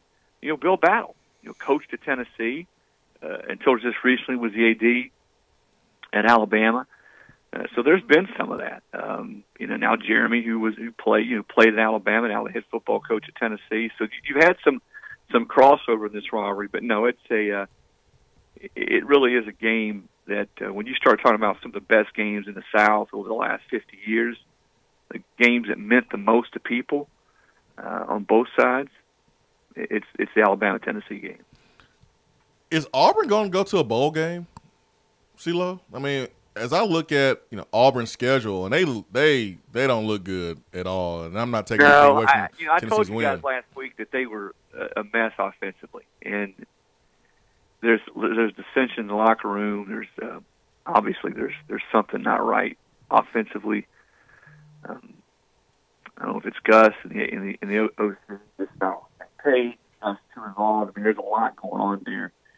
But I thought before the season, in fact, we had at ESPN, they had us all do different things to predict different things for the season. And one of them was who was the top 10 team most likely not to be ranked at the end of the season. And I picked Auburn for two reasons, mostly because their schedule was just a killer schedule. But I also wondered offensively if they were going to get things straightened out, and obviously they haven't. So to answer your question, I don't know. I tell you what, if they don't win this week against Ole Miss, they're not going to a bowl game. If they don't win this week, and I know there's been a lot of talk out there about the buyout, whether they would fire Gus, I bet you there'd be some strong conversation about how they could possibly do it. Because if you look at his buyout, I think they would owe him about $16 million immediately. 50% of whatever they owe him, what they would have to pay him immediately, and then maybe they try to negotiate the rest of it or litigate it, whatever you want to call it. But there would be some people. Put it this way: you sort of know how it works at Auburn. You're an Alabama guy, not now, but you were born in Alabama, or not? You grew up in Alabama, so yes, things tend to get done at Auburn, and sometimes get done pretty quickly. Chris, I got a couple questions for you. But first being, staying on this subject a little bit, if Auburn was to axe Malzahn, where do you think they would go to find another coach? To the bank? To a bank? Well, yes, but I mean, genuinely, money. If they have to pay $15 million up front to Malzahn, minimum, I mean, that if that's half his buyout or whatever, then where do they go, you think? Well, that's a hard question because who would be making the call? Remember, the decision to extend Malzahn's contract and give him that 7-year, $49 million deal, that was the president. Yep. That was the Auburn president, Leaf, that sort of got that done. So would he be in trouble at that point? Would the board push him out? If your scenario were to play out, I think there's a scenario where that could happen. And then sort of who makes the call? They'd still try to go big. They would try to, if they got that kind of cash to push a guy out, I guarantee you they got the cash to bring somebody else in. I don't know. I would have said, and he still may have a big year, still time to play, but, Kiffin hasn't been great, but he might be on their list. Can you see that? Kiffin at Auburn coaching against Alabama and Saban every year? Talking about good theater. Mm-hmm. I think he would probably be a guy on their list. I don't know. Some of the powers that be there over the years always had to think Petrino, but it ain't gonna be Petrino. Not this time. I'm sure though that you would see, some of the guys. But see, I think especially a place like Auburn, you got to bring in somebody who can recruit and who can put together a staff that can recruit in that footprint. So I think that would be the first. To me, that would be the first priority. Who is that? You know, but I hate to just throw names out there right now because I think there's so many variables involved. You know, who's going to make the call? You know, is the president going to be there? That kind of thing. There's still a lot. Remember this time last year, though. To be fair, we were talking about when Gus in trouble. They turned around and won like 7 games in a row. Now I don't know that that's going to happen this year, but you know, college football is a funny thing. Yep. Well, and switching that conversation to Tennessee. So the Vols have now beaten Auburn, and things are looking a little bit brighter for the remainder of the season. When you look at what Tennessee has left, what is your projection for the rest of the season? Well, I mean, the big thing is can they build on that and get better? Because, you know, as Jeremy said, they still got to play better. They got some tough games left, obviously, starting this weekend. I want to see how they come out of this game. And I mean that sincerely. Physically, mentally, emotionally, I just don't see much of a way they can win it. And then they got a week off. So if they don't get beat down too much and can compete, you know, and show improvement and build off that win at Auburn, and then have a week off. Excuse me, they don't have a week off. I'm sorry. I'm thinking about Alabama has a week off. But if they could, because they just had their week off. So if they could come off out of this game and not be beaten up mentally or physically or emotionally, then I think they got a chance to really do some damage in the back end of their schedule. If they can continue to throw the football, that of all the things that happen on the field, and Swain, I know, is hit on this week, that's the best I've seen Tennessee's passing game play across the board in a long time. The way Garantano threw it, the way the receivers got open, the way they went up and battled and got footballs, the way they went and got the football, and the way Tennessee protected. That's huge because this team has to make big plays. I told you guys last week, if they're going to win, they had to make big plays. Well, they did that. They could continue to do that, get that kind of play across the board. I mean, look at the different guys that made big plays for them. There were several different ones. I think this team, to answer your question, would have a shot to get to the postseason if they can continue to improve. Got to stay healthy. I think that's the big thing. They're still thin in key areas, but I can't emphasize enough. They got to come out of this game and not just be beaten down, and that's the key. Because if they can do that and feel good about themselves and the way they played, regardless of whether they win or not, then I think you look at the rest of their schedule and there's some gettable games there. I've got a excuse me. I've got a 2-part question for you, Mr. Lowe. What percentage would you put Tennessee's chances at winning this football game if you had to? And then if Tennessee were to pull off the miracle and win this football game, where would that upset rank not only in Tennessee history but across college football? Well, percentage, I don't know, 10%, 5%. And I say that because Alabama is going to score. I mean, 39 is the fewest they've scored, right? They're going to score 40-plus points, and I just don't see Tennessee being able to do that. But, hey, we've seen bigger upsets before. It'd be the biggest upset for Tennessee. Whew. I'm trying to think of it. You know, they went to Georgia. What year was it, Swain? They went to Georgia after you were on that team, I think. They got walloped by Auburn the week before, and they went to Georgia when Georgia was ranked. 04? Yeah, Georgia was ranked 3rd in the country and won down there. 04. I think it would be the biggest upset since the 85 Sugar Vols. Well, I was going to say, certainly that would be one that would come to mind. But I think overall, I think probably the Sugar Bowl win when everybody was crowning Miami as the national champs. And I was at that game. I was a junior at UT. I never forget. You can still see Jeff Powell running down the left sideline for 60-some yards for the touchdown. But probably since that one. And it would in college football, it'd be the biggest one in the SEC in the last 20 years. I can't think of one that would be a lot bigger. Again, because Alabama is just such a juggernaut right now. Here's the thing, though. They're not as good defensively as they have been. I think Tennessee's got a chance to score some points on them. They're good. Don't get me wrong. It's not like they're weak. They're not as good as Alabama has been in the past. And they've had some key injuries. The corner got hurt the other day. They lost their best pass rusher, Lewis, before the season. So they're not as dynamic and just as dominant on the defensive side of football. So I think Tennessee's got a chance to, especially if they play like they did in the past game against Auburn, to hit some big plays and score some points. I think for all Tennessee fans, it'd be pretty cool. When's the last time? Tennessee has played them tough a few times over the years. But in Neyland Stadium, it's been a while to have this game be a game in the second half with the environment, with the crowd. I mean, that'd be pretty cool to see what happens. Is it me, or does it seem a little weird that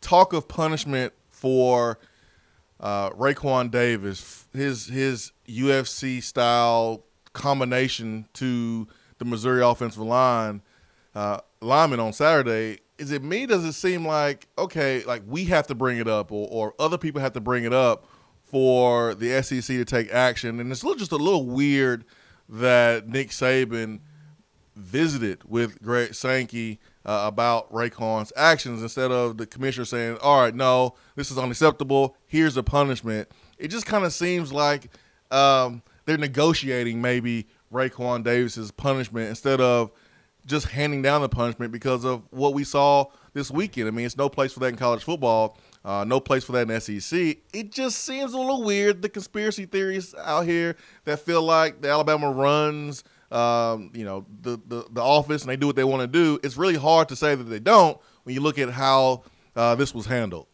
Yeah, well, conspiracy theory or no conspiracy theory, you should be suspended for a game. If you throw a punch at somebody, it should be black and white. You're out. You're done. So I don't know. I mean, it's odd. I don't care what team or who it is, and I know it because it's Alabama. Everybody says conspiracy, but that's you're exactly right though, Swain. There's no place for that in college football. So I don't know why you're not suspended, immediately, for some length of time. Yeah, I mean, Saban says that they will handle it internally. We'll have him do some things. I think it should affect his playing time in the future. Sounds like he's probably going to miss a half. I mean, I don't know. Yeah, just a little weird to me. I mean, no, I agree, and yeah, I think if you do something like that, I don't care who you are, or what team you play on. You're out. If you throw a punch, I mean, that's the part of it that gets me is that how can there be any gray area in something like that? I mean, Chris, that was not just a punch. That was a Mortal Kombat finishing move. That was a Tommy Hearns. That was a Tommy Hearns combination. It was like someone whispered, finish him. And he just went haywire on the Missouri offensive lineman. I'm surprised the guy has the ability to be disciplined in-house rather than be disciplined by the league itself. But whatever. It's Alabama. We get it. 865-255-03. Chris Lowe is on that same B-Dry Waterproofing hotline visiting with us.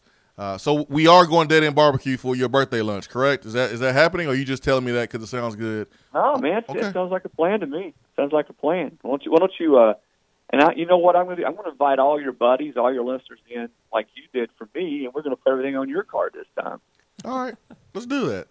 How about everybody listening? Shout out! Come on by. Swain's going to bring out that big gold card. Gold. He's going to load up, and we're going to banana pudding. We're going to go appetizers.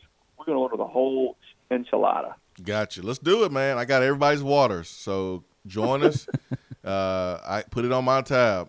All waters are on me. Extra ice. Extra ice. Well, and I'll ask you in all seriousness, about this rivalry. As a player who played in it and beat him, what were you, 3-1 against him? Yep, should have been 4-0. Hasn't it been? How hard has it been? Obviously it's been hard for offensive fans the last decade, period. But to see this rivalry watered down the way it has been, and just not become, nobody talks about it nationally anymore. I mean, for you, as again, somebody that grew up in Alabama, came to Tennessee, was a captain, had success against Alabama. I mean, what's it been like for you? It's been tough. My friends don't even give me crap about it. I got one message on Facebook, but it was weak. It was talking about, like, the last time Tennessee beat Alabama was no Facebook or Twitter, which is not correct. Facebook and Twitter was Actually, I around. think there was. I think they were off. I think they were off about 6 months. I think Facebook. 04. Facebook was around in 04. Twitter in it was 06. They're off about a year. So Tennessee did win in 06 in Knoxville. So Yes. they're off year. But the point still is it's been a long time. It's been tough. Yeah, no doubt. It's been tough. How the world's different now compared to when it was the last time Tennessee beat them. But I know for you, and I talked to other players too, and I guarantee you it sticks in the craw of the guy running the Tennessee athletic department right now, because nobody relished more in beating Alabama than Philip Fulmer. Absolutely. And you played for the guy. I mean, he took great delight in beating Alabama. And you're right. Tennessee hasn't been a faction against Alabama in a long time. But the Alabama fans, Philip Fulmer remains public enemy number one. Oh yeah, easy. I was having a conversation with my daughter, and she was like, "There's no way Tennessee could beat Alabama, right, Dad?" I was like, "You know what? There was a time, sweetie, that kids your age in the state of Alabama was saying the same thing to their dads about beating Tennessee, because there was a time when Tennessee was spanking that butt." Yeah, that's the weirdest part to me now, Chris. I'm 27. I don't think about Alabama as a real huge rival to Tennessee. Obviously, it has all that history, and you understand that as a Tennessee fan. But just Tennessee waxed them when I was a kid, and now Alabama does the same. You haven't been a part of it. My son Adam's 18. He's a freshman at UT, and he's talking. We watched the game Saturday, and he was talking about Alabama. It doesn't even register to him that Tennessee might beat Alabama. Yep. But if you were there in the 80s, if you were there in the 90s, I mean, I was at the 85 game at Legion Field, when Dale Jones made that great interception. Tony Robinson gets hurt in that game, goes down, and of course Tennessee goes on to win the Sugar Bowl. I was there when Tennessee beat them, end of the streak a few years earlier. Goalpost came. Do you think the goalpost came down quickly against Florida in '98?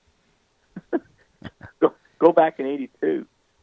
I was there at a bunch of these. I was there in '95. The first play of the game, Manning to Joey Kent, touchdown. The naked bootleg, Manning around the left side for the touchdown. That game also in Legion Field. So if you were there in a lot of these games, I was there. The game Swain was talking about, the last time they beat it, Tennessee did in '06. I was there at that game. I was there for the five overtime game in what year was that? 04? That was 03, 5 overtime 03. game. 03. So I remember all those games. I was at them, and people even older than me that go back to of course, Alabama owned Tennessee in the 70s, but go back to the 60s. But if you were there and you were part of those games and you remember it, this rivalry resonates with people like me that are in their 50s, late 40s, and older than it does with people in their 20s and 30s and early 40s, because they just don't remember. They weren't a part of any games where Tennessee beat Alabama. Yeah, I think this rivalry now has a little bit of juice to it now because Coach Fulmer being AD, Pruitt being at Tennessee, being a Bama player, growing up as a Bama fan. There's some folks on the staff who from the state of Alabama, so I think this rivalry has some juice to it, and I've been looking for that. I know from a talent standpoint, this game is lopsided, but it's more juice added than before, because I think our previous coach never believed that he could win this game, probably didn't even pack the cigars, whereas this coach believes every single game that you should win. Now, we're going to be out, man. There's no doubt about it. But this team is going to swing. This team is going to fight. That's something we saw against Auburn, something we saw against Georgia. And I think this is what we're going to see moving forward, Chris, is a Jeremy Pruitt team that's going to fight their butts off. I saw an adjustment that will continue, and that is Tyson Helton went from the booth to the sideline. Yep. That was an adjustment that was made over the bye week, and Pruitt has been involved on offense. And it looks like that adjustment was something that many people didn't know they would see from Jeremy Pruitt, being a defensive coordinator, going to a head coach, is that you have to make those type of adjustments as a head coach, and it worked out for Coach Pruitt. Yeah, it did, and I think that's, as a head coach, as a first-time head coach, that's the thing. You're constantly learning, you're evolving, you're adapting, you're trying to find ways to, get all facets of your game to play better. And, we're going to continue to see, Jeremy as a head coach grow. So whatever it takes, it's I still think the most encouraging takeaway from that game for a Tennessee fan is you can see out there on the field that this team really responds to Jeremy and the staff. They have responded, and they played hard, as you say. They've continued to grow. They've improved a lot. Things they weren't doing as well, they're doing better now. So the way he's coaching them, the way he's challenging them, the way he's going at them, these guys are responding to that. And that's coaching. That's what you want to see, especially in a first-year coach and as much transition as Tennessee's had over the years. That's encouraging. Now, can they continue to build on that? I think that's the big thing. And it's, what a tough assignment this weekend against Alabama. But there's some momentum in that program, and I think that momentum will carry over to the recruiting trail. Chris, I think the SEC is probably more so of a week-to-week league than any league in college football because you got to bring your best, and recruiting is cutthroat. There's a lot of talent. Year in and year out, the NFL selects more players from this conference than any other conference in America, and things change. Things are fluid. And a couple weeks ago, Auburn was one of the best teams in the country, one of the best defenses in the country, and this week they're not. You look at Vanderbilt, and they were an embarrassment a couple weeks ago, and then boom, they have a chance to beat Florida. You look at Mississippi State, and people thought they had a chance to challenge Alabama. They come out, and they have not been the Mississippi State that we have expected. South Carolina. Right now, today, looking at Tennessee's remaining opponents, the Kentuckys, the Vanderbilts, the Missouri, South Carolina, obviously Alabama, we haven't played them yet. How would you kind of assess them today? I know 2 weeks is different, a month ago is different, but today, how would you assess, those few opponents that Tennessee has left on their schedule? Well, other than Alabama, which is the best team in the country by a long shot, I think Tennessee's toughest game will be Kentucky because Kentucky's so good on both lines of scrimmage. Mm-hmm. And can run it, can stop the run. They got a great pass rusher, one of the better pass rushers in the country, and Allen. Missouri, I think, probably would be next because how much they can throw it and just how explosive they can be offensively. Vanderbilt and South Carolina, I think if Tennessee plays well in those two games, they got great chances to win. I mean, we'll see. And how much better does Tennessee get? But you're right, it does change. And you go back to LSU. LSU lost to Florida in Florida a few weeks ago. Remember, everybody was down on Florida because Florida had lost to Kentucky. Well, look how Kentucky's a lot better football team than anybody thought they were going to be. And I'll be interested to see where Tennessee is when they get to South Carolina, Missouri, and Kentucky. What kind of team they are. Where's Kentucky? Kentucky's got some big games left. They get Georgia at home in November. And all of a sudden, again, sort of using your logic, how much more interesting or intriguing is that Florida-Georgia game in Jacksonville now here in a few weeks?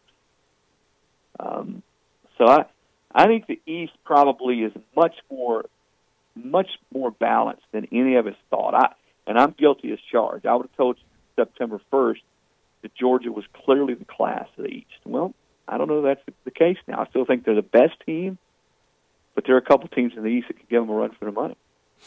Chris Lowe, ESPN, at CLowe ESPN is how you can follow him on Twitter and see all his great tweets there talking about Dead End Barbecue. And come crash the birthday lunch, and maybe Chris Lowe will pick up your tab because I know you got all kind of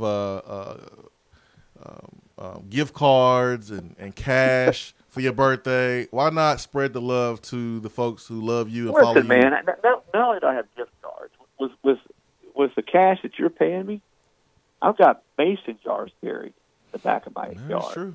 Well, that's why we have you on so long, Chris. I gotta get my money's worth, man. You are expensive, so. Hey, let me say something, if you don't mind, Swain, and change the subject a little bit. And I don't think you would mind, but I want to ask all your listeners out there, the people that are listening, to say a prayer for my good friend and my classmate Tony White. Tony's one of the best basketball players to ever play at Tennessee.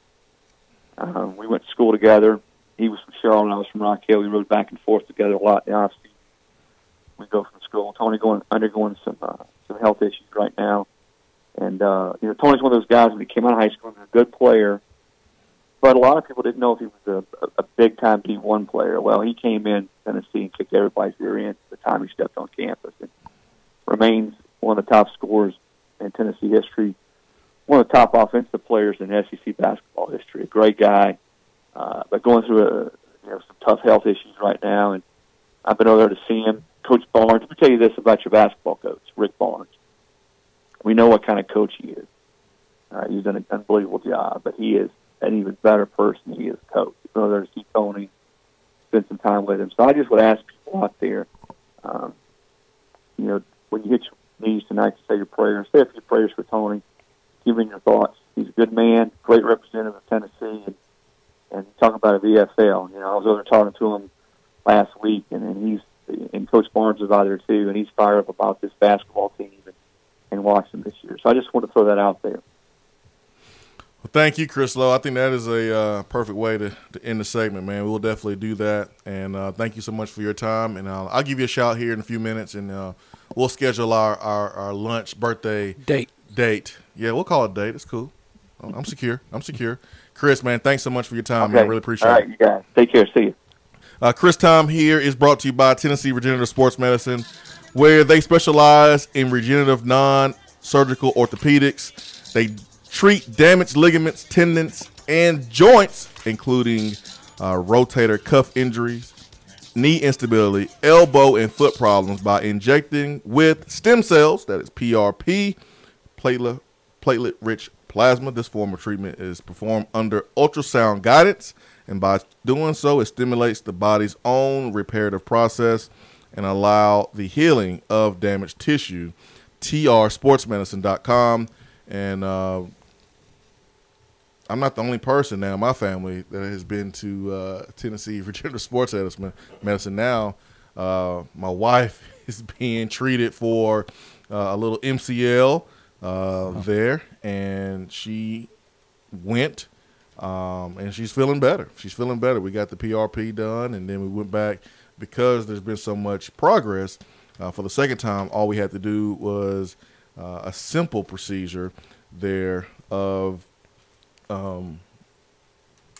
injection, and she is feeling a whole lot better. So didn't have to be on those medication, those pills.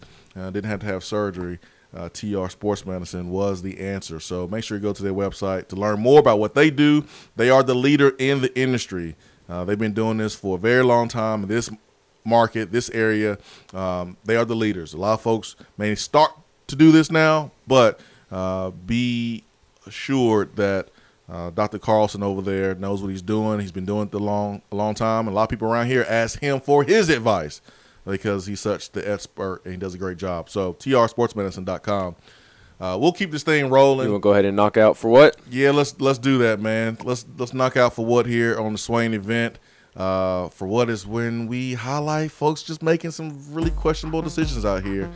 So let's knock out for what Dan Mullen here on the show. For what? Gators working out wearing costumes. For what? Vanderbilt making a sorority-style video. For what? Aaron Murray and David Pollock opening their mouths. For what?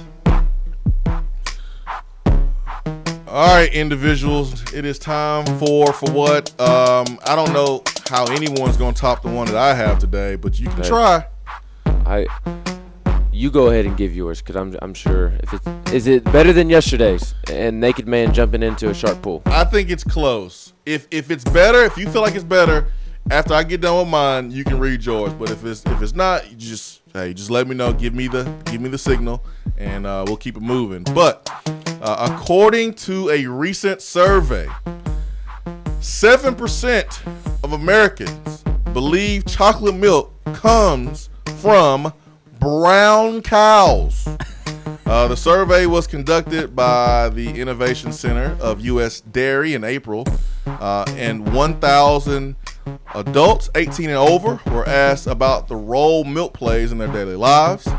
Food and Wine reported. The study found that 48% of respondents were not sure where chocolate milk came from.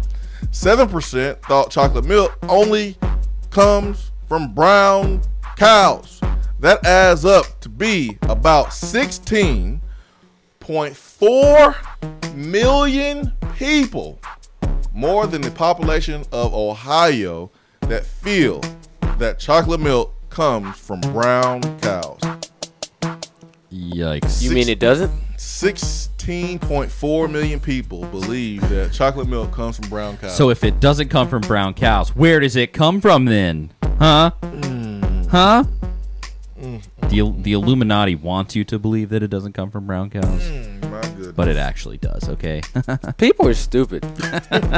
Pretty much. That's about the long and the short of it, I that's think. just the nicest way you can say it. 16.4 million people think chocolate milk comes from brown cows. Let's rephrase that stat. The state of Alabama believes that chocolate milk comes from brown cows.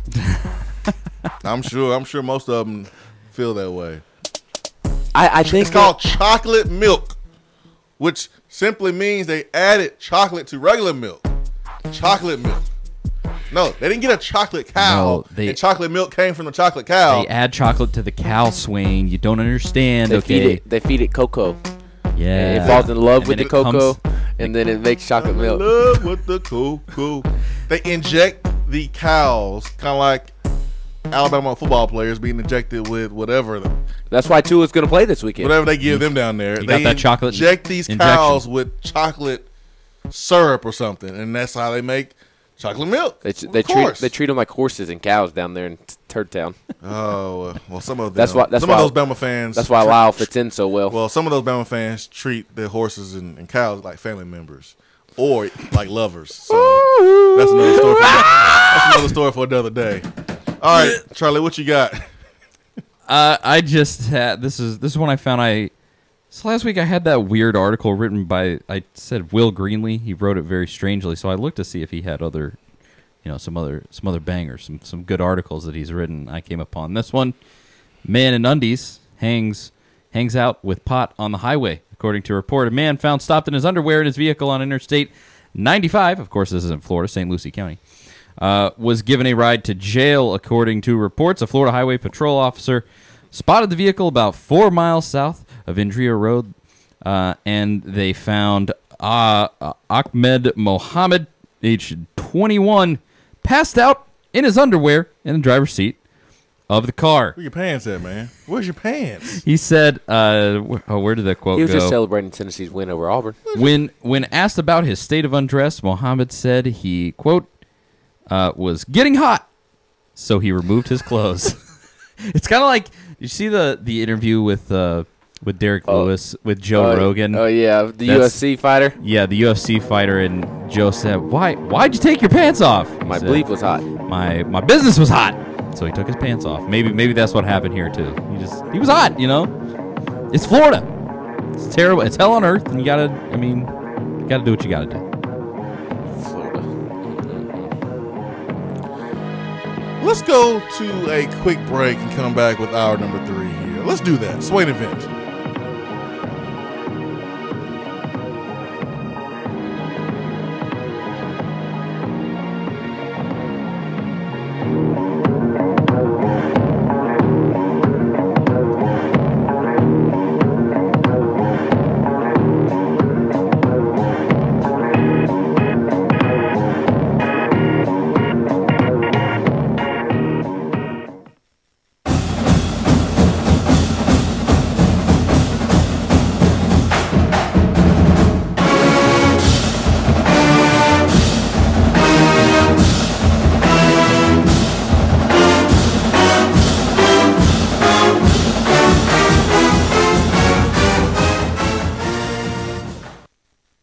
If you love the Swain Event and you want more of the show every day, you can now get it with Swain Event Plus. Swain Event Plus features exclusive, in-depth interviews with former Vols. She saved my life. I probably would have never made the comments, man. I looked at him and said, Coach, no disrespect. I'm going to Tennessee. I'm going to play in the SEC. With Swain Event Plus, you can also get access to the exclusive podcast Reel on the Hill with Tennessee media legend John Bryce. What is going on there with that battle? Had lunch with some folks over the course of this past week who indicated some inside the program believe that Jarrett Garantano is really ready to take that next step. So go to SwainEventPlus.com right now to sign up and check out all of the amazing extras that you can get. That's SwainEventPlus.com. Get more. Hour 3 of the Swain event is brought to you by the Low T Center and LowTCenter.com. Do you know your numbers? Feel like you again. Let us help. Premier Surgical Associates is pleased to welcome Dr. Randy Reiser to its surgical practice. Dr. Reiser is board certified in general and vascular surgery and has treated patients in the Knox and Blount County areas for more than 20 years. Dr. Reiser is seeing patients at Premier Surgical's offices at Turkey Creek Medical Center, Paper Mill Drive, and in Maryville. For more information or to request an appointment with Dr. Reiser, please visit PremierSurgical.com right now. You're listening to the Swain event, fueled by Dead End Barbecue. Check them out online at deadendbbq.com.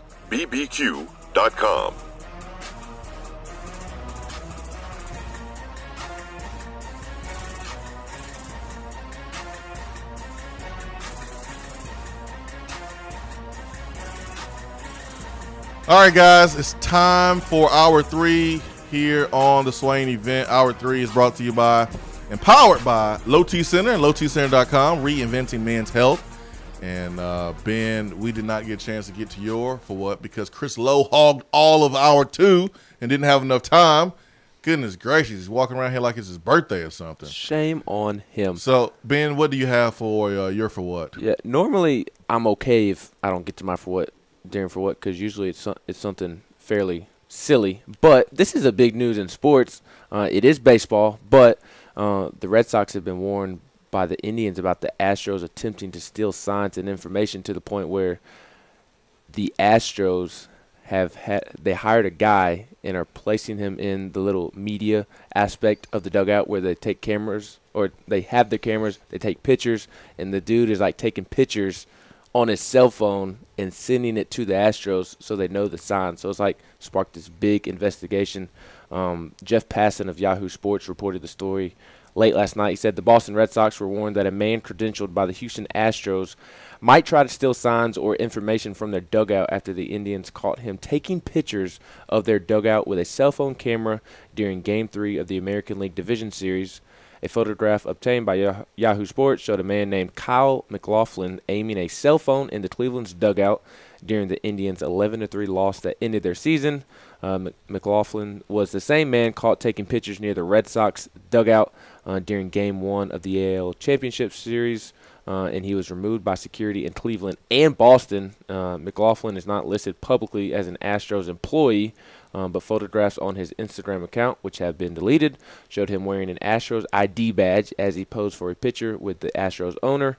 In another photo, McLaughlin is standing next to a private plane with logos for the Astros and two companies owned by Crane, Jim Crane, the Astros owner, and he was removed Houston Astros from his Twitter biography last night. So I know it's baseball, but that's a huge story just in the world of sports. You want to talk about cheating.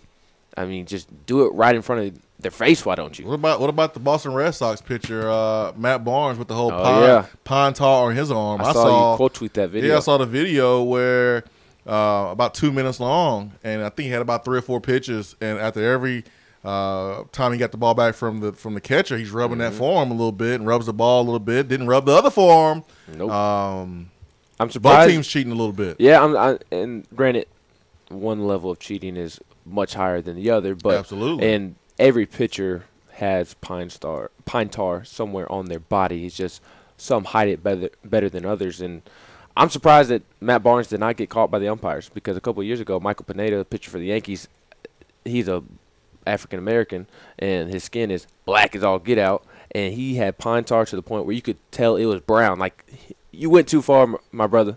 Like, you put far too much on to where the light was beaming down and he had this big old brown spot on his arm.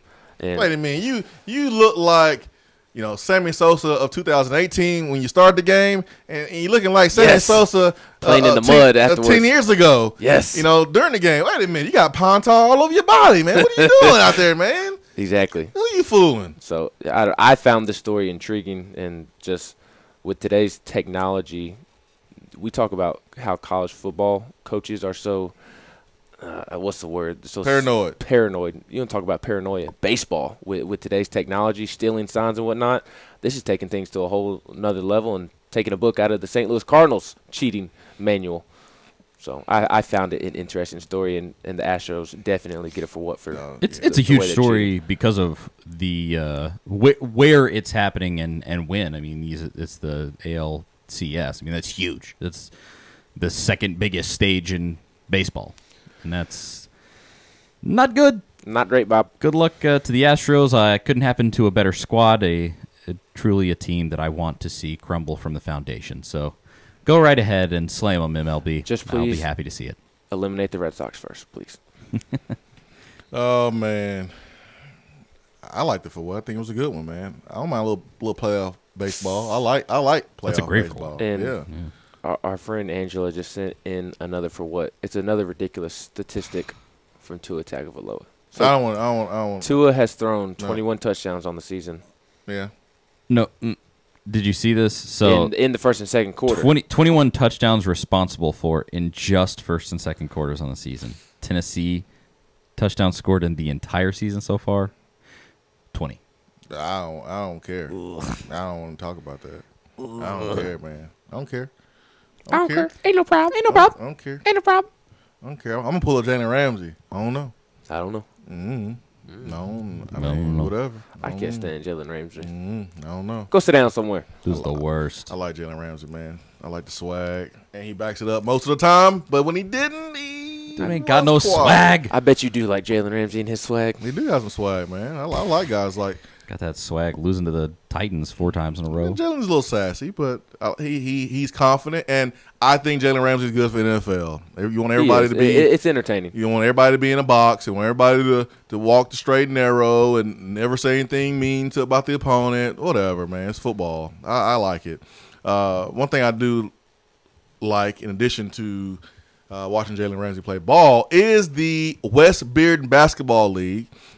This is a league that is taking sign-ups right now, and it's a great way for your child to learn the fundamentals of basketball, play in a team environment, and learn the discipline, learn how to lose, and be able to go back and get better and play on a team. I think basketball is one of the greatest sports, greatest games on the planet. I grew up as a basketball fan, even more so than football, and I still like basketball more than football. And so being a father of a 10-year-old, we have our daughter signed up there at the West Bearden Basketball League, and we've been taking instructional lessons, and we are involved in the league, and we're going to play some games.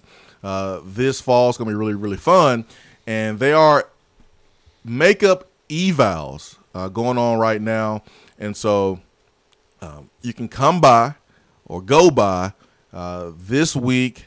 Today, the makeups are from 5:30 to 7:30 p.m., and all you have to do is get on over there to the Knoxville Adaptive Education Center, which is on Kingston Pike, KAEC. It's on Kingston Pike.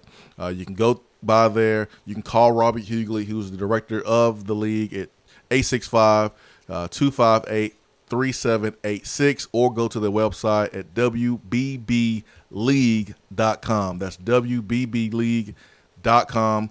Go to their website. You can sign up there or find out more information. So a really, really awesome league that you can be a part of this fall for your children, girls or boys. So make sure that you go by there and get signed up and get involved there with their eval. It's makeups this week. So tomorrow's makeup is Friday, 5 and 6 year old boys and girls, 5 to 6 p.m. And then 7 to 8 year old boys is 6 to 7 p.m. And then Saturday also you can get there in the morning and get information about the makeup eval. So again, Robert Hughley, West Bearden Basketball League, 865-258-3786. Hour 3, powered by Low T Center and lowtcenter.com. Tennessee, Alabama this weekend.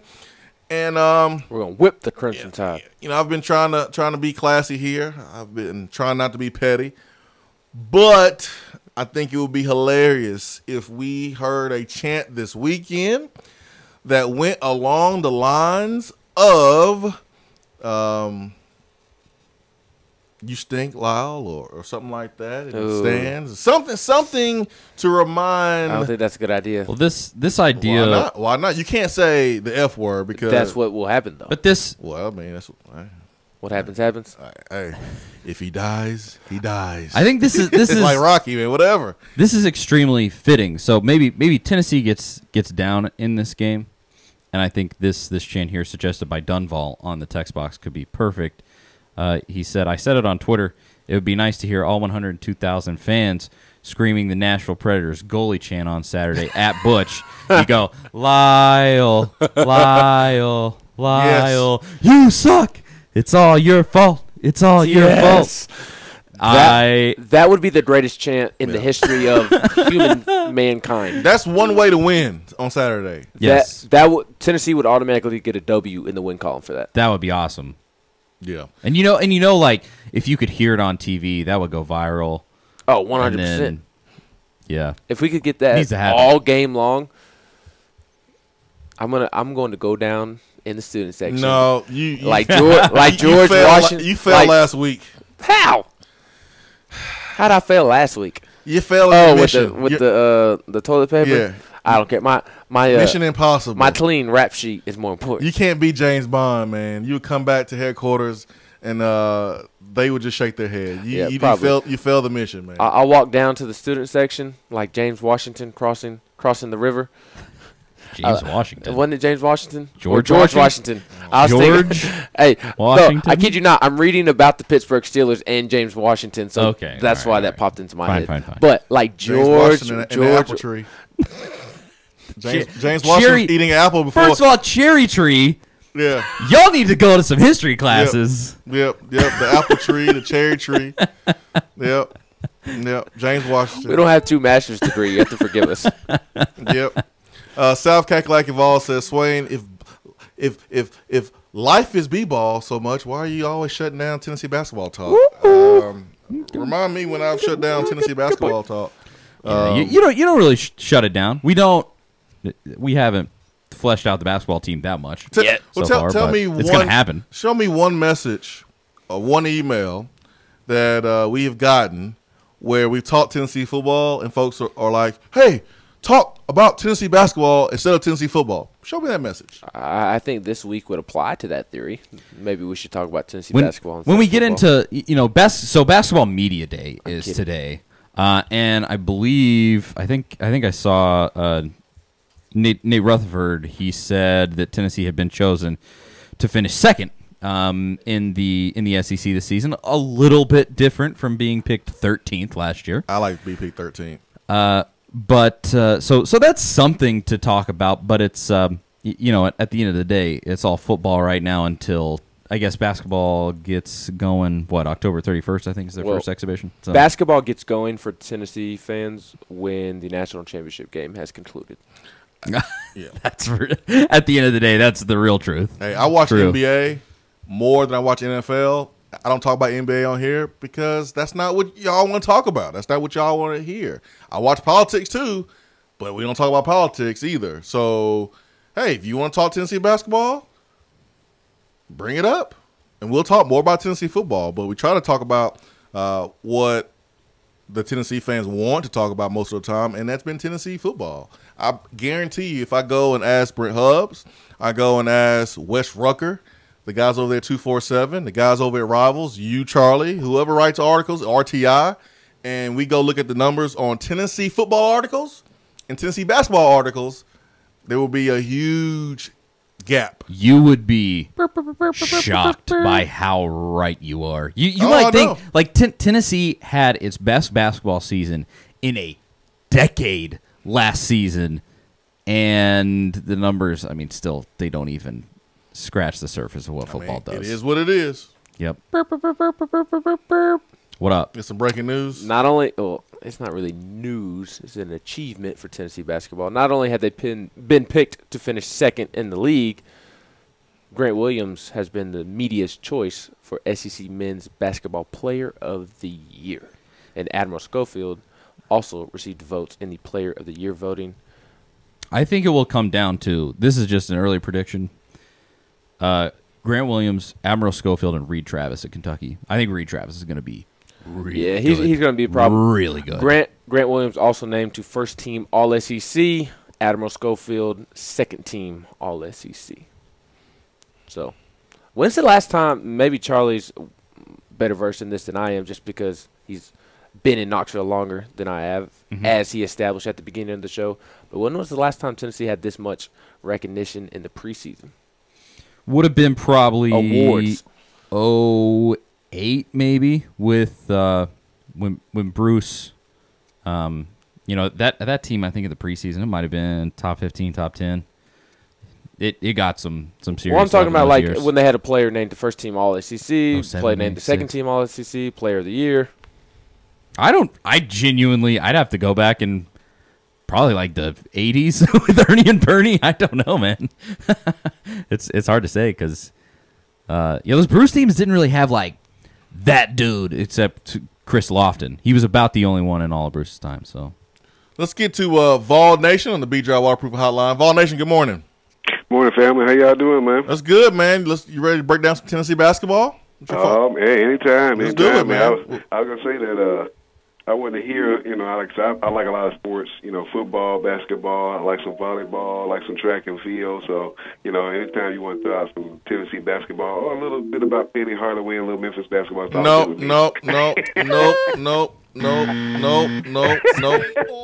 Stay off the weed, Vol Nation. We would not be talking about Penny Hardaway, Memphis basketball. Hey, no, Tennessee, sir. Tennessee, that's right. That's right. But, hey, man, I was listening to you guys, a couple of things I wanted to talk about. But being a fan, you talking about when you get started.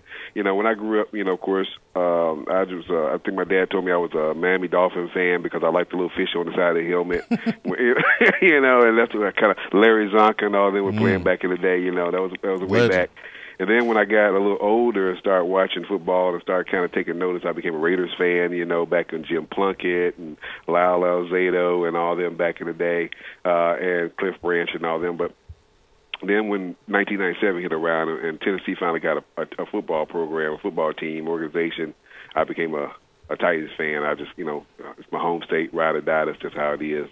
And so, but my kids, they grew up Vol fans their whole life. I started watching and paying attention during the Heath Schuler time and going into Peyton Manning and all that. But my kids, since they were born and they could start talking, they were singing Rocky Top. So all three of them bleed orange. And my wife being from the state of Alabama, family being down there, I had to get her converted. So that's just how it is in my household, man. But everybody bleeding orange, everybody singing Rocky Top, everybody going in the right direction.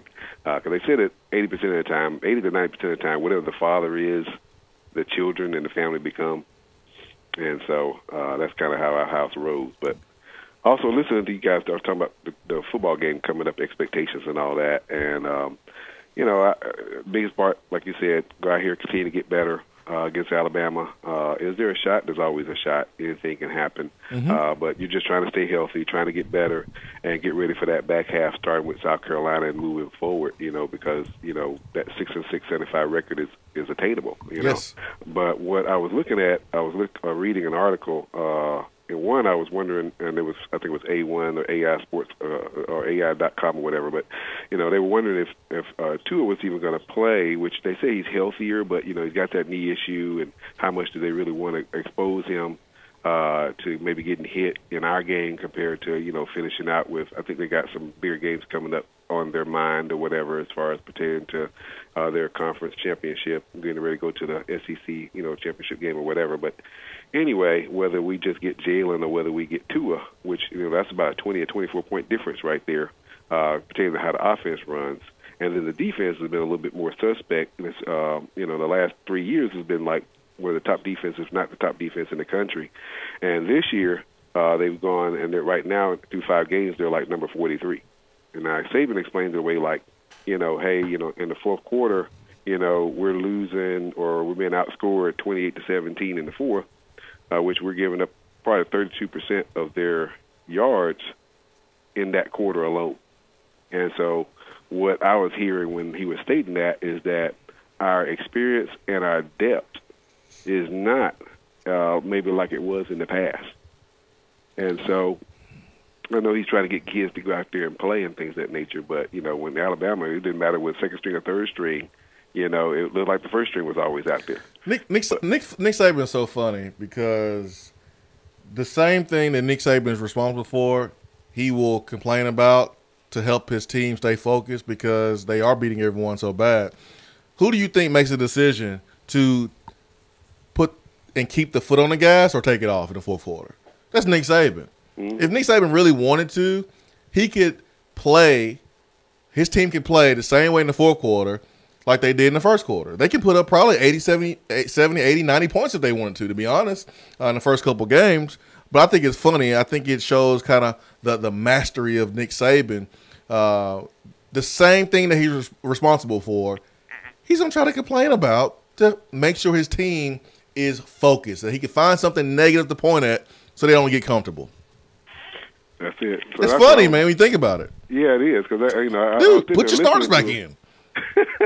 And I was like, okay, but then I didn't know whether that, you know, I was something like, okay, if we can hang in there to the fourth quarter, will he put in his third or fourth string, or will he keep his starters out there? Because, you know, if our defense goes out there and, you know, like I said, I know that we're kind of outmanned because you got a whole bunch of dudes and a few dudes on our team. You know what I'm saying? But like I said, the big deal is going out there and competing. And if Pruitt doesn't know any other team, he knows this team. Yes. And, you know, we want to definitely keep Garantano upright, want to keep him healthy. And my question is, you know, in the game, depending on how it goes, for us, would at some point in time, would you pull Garantano and put Keller out there in his place? Heck yeah! The same reason why they would pull, Tua Tagovailoa at some point if the game gets out of hand. The same reason why we should pull Jared. We have a lot to play for, differently than what Alabama has to play for, but they have a championship to play for. We have a bowl game to play for this year. That is what it is this year. Hopefully, it won't be like that in the future, where both teams will be playing for a championship and making decisions throughout the season for a run at a championship. But for us right now, it is what it is. We're making decisions for a run at a bowl game. And so if it gets out of hand, why keep Jared Garantano out there? Why keep Tua Tagovailoa out there if the game is already decided? Go ahead and put Keller Christ in. Go ahead and put Jalen Hurts in and let other guys get some reps. So if it gets out of hand, I don't want to see Jared out there because I know if Jared does not play and gets hurt in this game, he's unable to play against South Carolina, Vanderbilt, Kentucky, Tennessee's not going to a bowl game. Jared is the best option to win. I've said it this summer. I've said it in September, and I'm saying it in October. And we have a little bit more evidence to back up what I've been saying because of the Auburn game. But Jared gives you the best chance to win, and you don't want to get him hurt, period. That's what's up. Hey, man, well, I appreciate it, fellas, man. I'm excited to see what's going to happen this weekend. I want to see us compete, and I want to see how far we can go and how much we improve week in and week out because, like I said, the guys have bought in. You can see the defense, you know, and the offense, you know, excelling every week and getting more and more comfortable and confident in what their assignments are. And even, like I said, it was just very impressive to see the offensive line play a lot better, at least pass protection-wise, you know. So to play against Alabama, that's like you said, big boy football. You're gonna grow up real quick this week, and I just want to see us go out there and compete because I'm tired of seeing in the past couple of years, especially with the strength and conditioning, you know, a defensive end taking an offensive tackle and throwing him on the other side of the football field and going and getting our quarterback. I don't want to see that tomorrow or this weekend. Yeah, you know what I'm saying? Man, that was tough to watch. I remember that. Vol Nation, man, thanks for the phone call. I appreciate it, man. Hey, thank you. I mean, I think that's what people are coming to this game to see.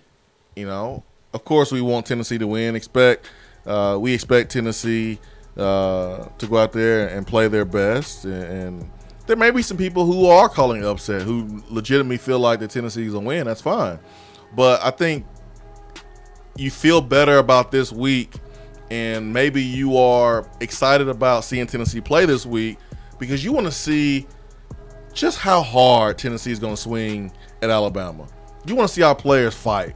Seeing our players fight last week in a win was awesome. Seeing our players fight against Georgia, even in the loss, was very, very encouraging. And so I think people want to see that continued improvement, that growth, that chemistry improve on this football team offensively. I saw Marquez Callaway put out a tweet yesterday that says, "That's my quarterback, my in capitals." And we just haven't seen that around here in a while. I can't wait to see Juwan Jennings do the same thing. I can't wait to see other guys do the same thing, embracing their quarterback. Because Austin Price said it yesterday. Juwan was a Dormany guy. And the relationship wasn't great between 15 and 2 last year. It wasn't. There was times when 15 wouldn't even go in practice when number 2 was throwing. It was like that. And to see Jared take over as the guy and have players around him, rally around him, it's been cool to see. And I look forward to seeing more of that this weekend as they face the best team in America. How much will this team come together? They will have to a lot to have a chance to keep it close in the fourth quarter against Alabama. Hour 3 continues after this. Hour 3 of the Swain event is brought to you by the Low T Center and lowtcenter.com. Do you know your numbers? Feel like you again. Let us help.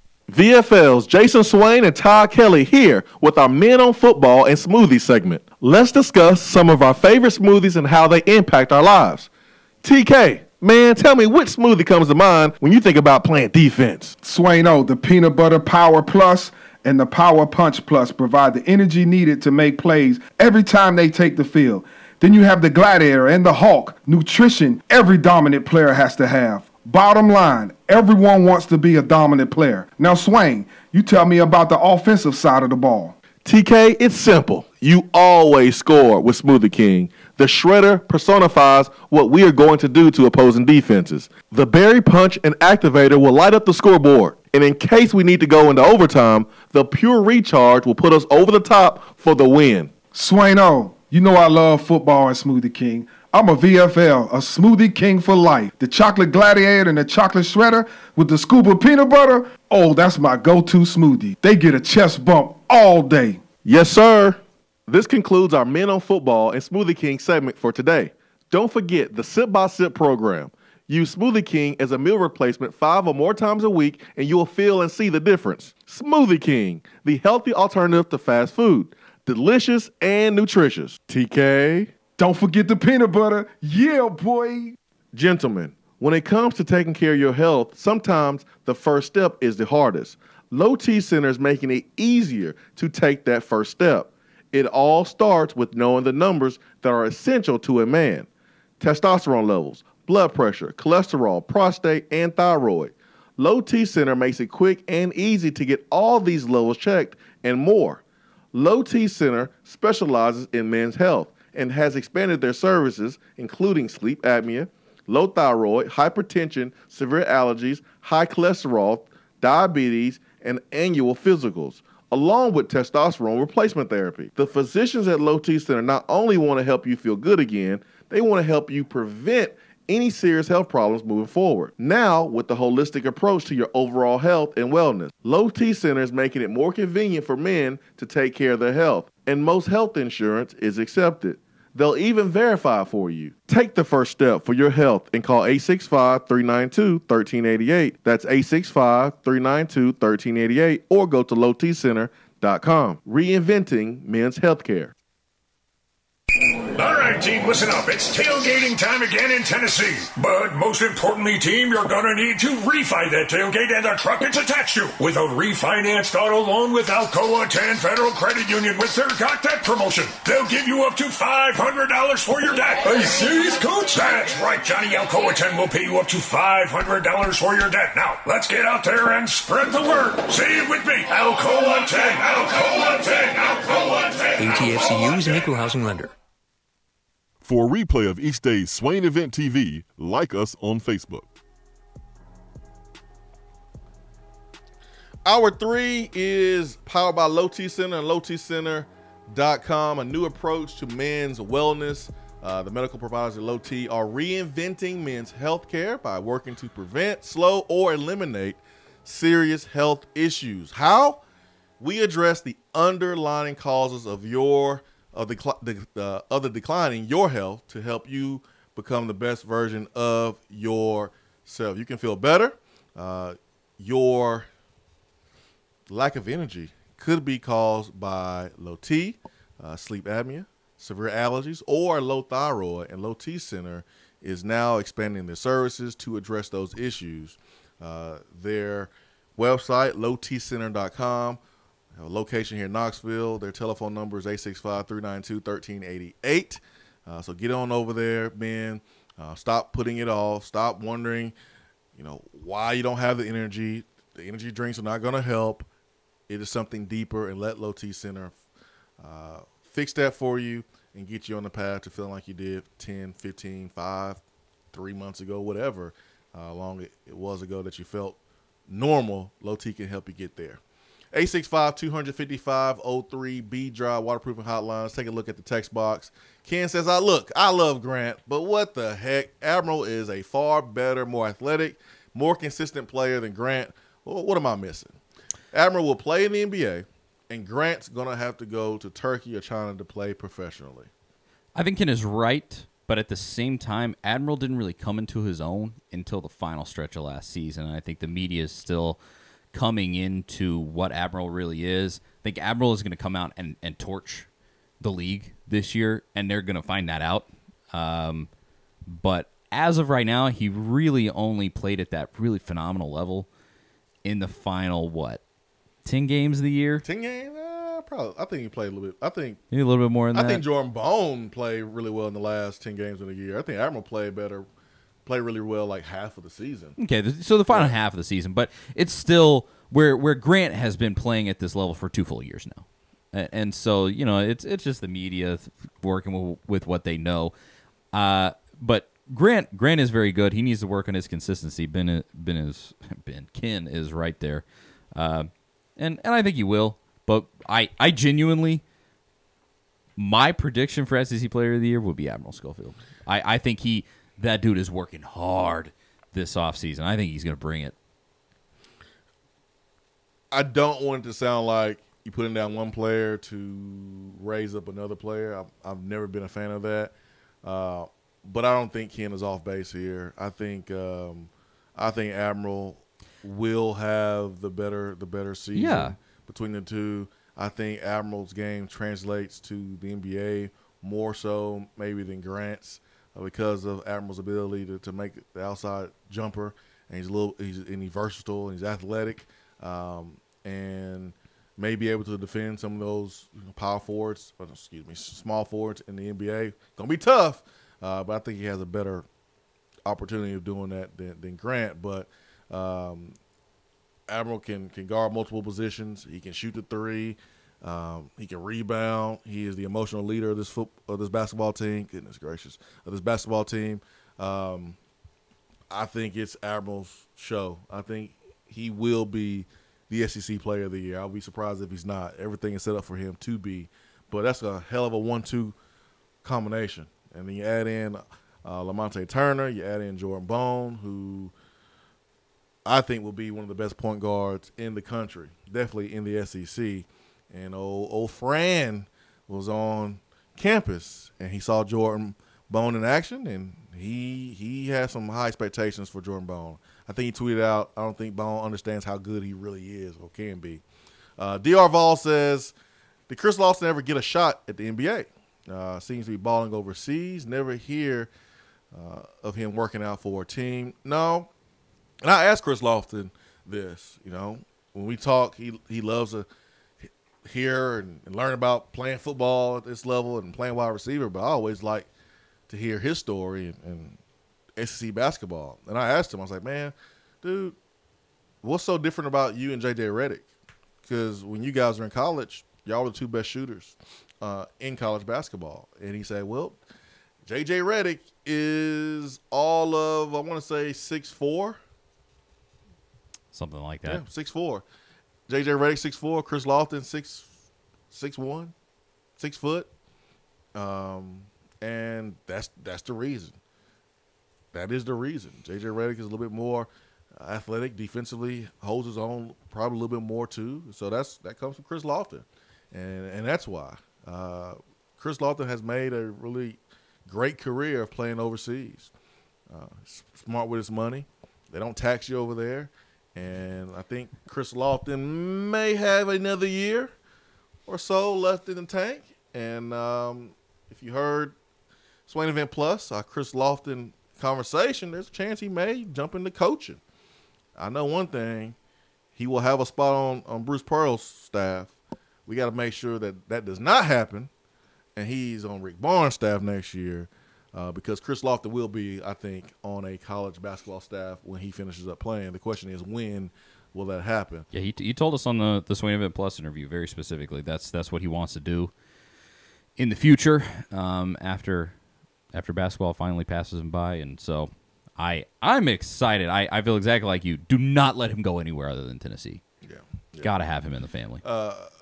Rilla Man says, I think Vol Nation was referencing Alabama's T. Williams launching Chance Hall into our quarterback. That had to hurt his pride a little bit. I was thinking about, I think it was last year when Williams did that to Marcus Tatum. I thought it was Marcus Tatum and not Chance Hall. Chance Hall didn't play a lot last year because of injury. So I was thinking that was Marcus Tatum. Which play? The play where Alabama's edge rusher took our tackle and kind of threw him down one hand. Wasn't that Tim Williams on Drew Richmond? I thought it was. It was either Drew Richmond or Marcus Tatum. Because I remember Cole Kubelik tweeting out the video. Oh yeah. Of it. I thought it was Marcus Tatum. I'm 99.9% sure it was Tim Williams. It was definitely Tim Williams. Who now plays. Let's see. It was Tim Williams. And according to KnoxNews.com, when I Googled Tim Williams and Marcus Tatum, it has headlines. Tennessee Vols offensive lineman Marcus Tatum got trialed by Alabama Fire, and I think there's a video showing that play, but it happens, man. I got a little trial by fire going up against Carlos Rogers and some of these NFL first-round DBs early in my career. It just happens, and I think that happened for Marcus Tatum. So we can't allow that to happen. We can't be getting thrown around like rat dogs. That cannot be a thing. And Tim Williams was, I think, a second-round pick in the NFL. Great pass rusher. I want to say second round to the Ravens because the Ravens took Hayden Hurst, the tight end, out of South Carolina in the first round. Unless they had 2 first-round picks, I believe he was a second-round pick. Yeah, Ravens had 2 first-round picks. They got Hayden Hurst and they got Lamar Jackson. And then they took Tim Williams in the second round. So, I mean, you're going up against an NFL caliber player, Marcus Tatum, and he was brought in as an undersized offensive lineman. They're trying to build him up. Third round. That's just not fair, man. That's a mismatch. You know, a player just getting used to playing a line who's undersized, who wasn't really supposed to play, but because of injuries was kind of forced to play, going up against Tim Williams. That's a mismatch. And so yeah, that did happen last year. I don't really need to see that this year. Should not happen at all this year. Quite frankly, hopefully Marcus Tatum isn't playing on Saturday. If Marcus Tatum is playing, it's in the fourth quarter of a blowout or an injury to Trey Smith or Drew Richmond. Yeah, Marcus is still developing. He's got long arms, but that body mass isn't the greatest. Yeah, he's still developing. I think Curtis Fitzgerald and our nutrition team will do a good job with Tatum, physically getting him ready to play. It's going to be mental for him. Yeah. Speaking of, sorry, I didn't. No, well, it's going to be mental because you're going to get more help coming in. Right. You got several guys who are committed, highly rated players coming in who will physically be ready to play more than Marcus Tatum was physically ready to play when he came in. So it's going to be mental. Hopefully he battles and gets opportunity to play next year. Yeah. I was just going to, because you brought up Craig Fitzgerald, that video that Tennessee put out of Craig Fitzgerald waking up Vol Nation Saturday morning before the Auburn game. Did y'all catch that video? I did not. Nope. Okay, well, when we go to break here in 3 or 4 minutes, I'm going to have y'all watch it and see if you want to run through a brick wall the way I did after you watched that video. It was him in the weight room. He answers his phone. It's like they're acting like he slept on the weight bench overnight, and then he answers the phone. And I saw early in the year. Was it the same video or did a different one? Similar. Okay. But it's like, wake up, Vol Nation, it's game day. Yeah. And it's like all the coaching staff like just losing, or the strength staff losing their mind in the weight rooms, telling Vol Nation to wake up. Them dudes crazy, man. His general aura just seems like he would make you want to run through a brick wall. He's got the mustache going. Oh yeah, I mean he just as a general person, his just kind of his whole deal is just like I imagine he just kind of makes that sound all throughout the day, and that's at different exactly points. what Tennessee needs. Absolutely, if your strength coach does not have a raspy voice who looks like a club bouncer, you have the wrong strength coach. Correct. I mean, you see Oregon's strength coach with the funky mustache. He's an Alabama prospect. You have what's Scott Cochran at Alabama. You see him going crazy on the sideline. Ohio State's strength Georgia. coach. Yeah, there's a look. You need a lunatic, quite frankly. There's a look that you got to have to be a strength coach. Now, Johnny Long was different. Johnny Long had some swag. He was, he wasn't ripped up and big like that. But Johnny Long also learned under John Stuckey, one of the best ever, and did a lot of what he did. So Johnny Long is different. But you got to have a strength coach that looks the part and sounds the part. Gotta be raspy. Gotta be raspy. That's a strength coach. Here, I can play a little bit of it. This is his phone ringing on the weight bench. Okay. It's game day. I gotta call Vol Nation. Game day. It's game day. Vol Nation. I'm so glad we won. And then they're just losing their mind. I'm so glad we won, man, because it would have been really hard to put out those hype videos from VFL Films and Tennessee football while you're losing. It's hard. I mean, they probably wouldn't have. I mean, it's hard, man. It's hard to do it. But I love the video they put out from the Auburn game, the Auburn win, because it has Pruitt talking in the locker room, and it has the highlights on top of it. A really great highlight film. We got an email. What are some Alabama weaknesses that we can exploit in order to get this game to the fourth quarter? Their secondary is not as good as they would probably hope it would be. That's something. They are playing true freshman corners. It's kind of the same way that we are playing true freshman corners.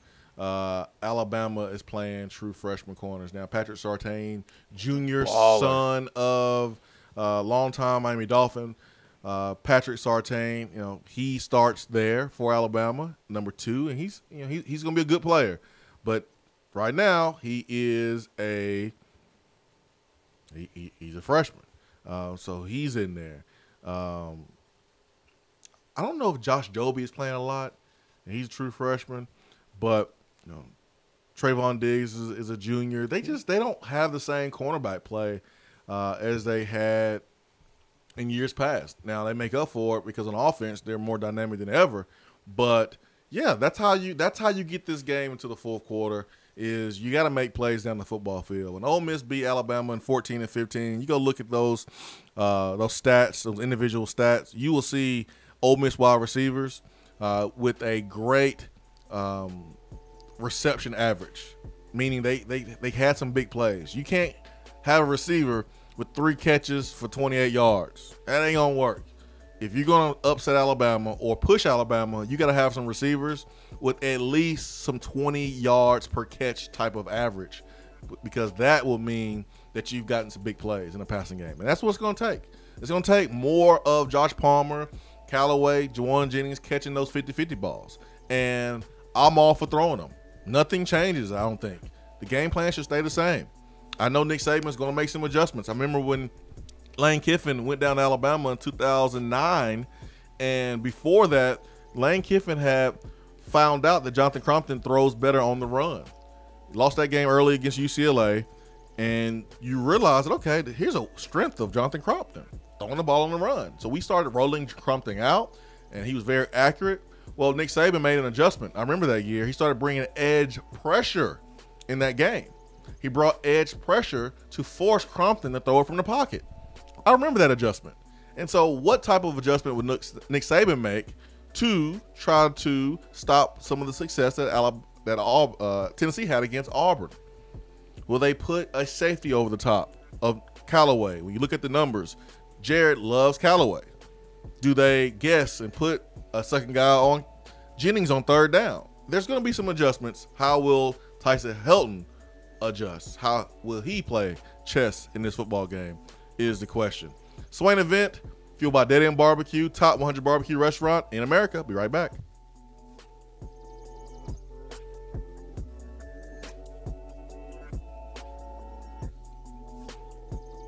Hour 3 of the Swain Event is brought to you by the Low T Center and lowtcenter.com. Do you know your numbers? Feel like you again. Let us help. Top 100 barbecue restaurant Dead End Barbecue has a new slew of daily specials. Enjoy a different special meal every day, like the Chipotle chicken salad, the chicken tender sandwich, or the kitchen sink burrito filled with brisket, pulled pork, and chicken, not to mention queso, jalapenos, and more. It's called the kitchen sink for a reason. Dead End isn't stopping at your plate, though. Be sure to check out their new summer drink offerings, including the Big Orange Crush, My Clementine, or the Tequila Squirt. There is always something new at Dead End Barbecue. Located off of Sutherland Avenue, Dead End Barbecue. The summer flavor search is over.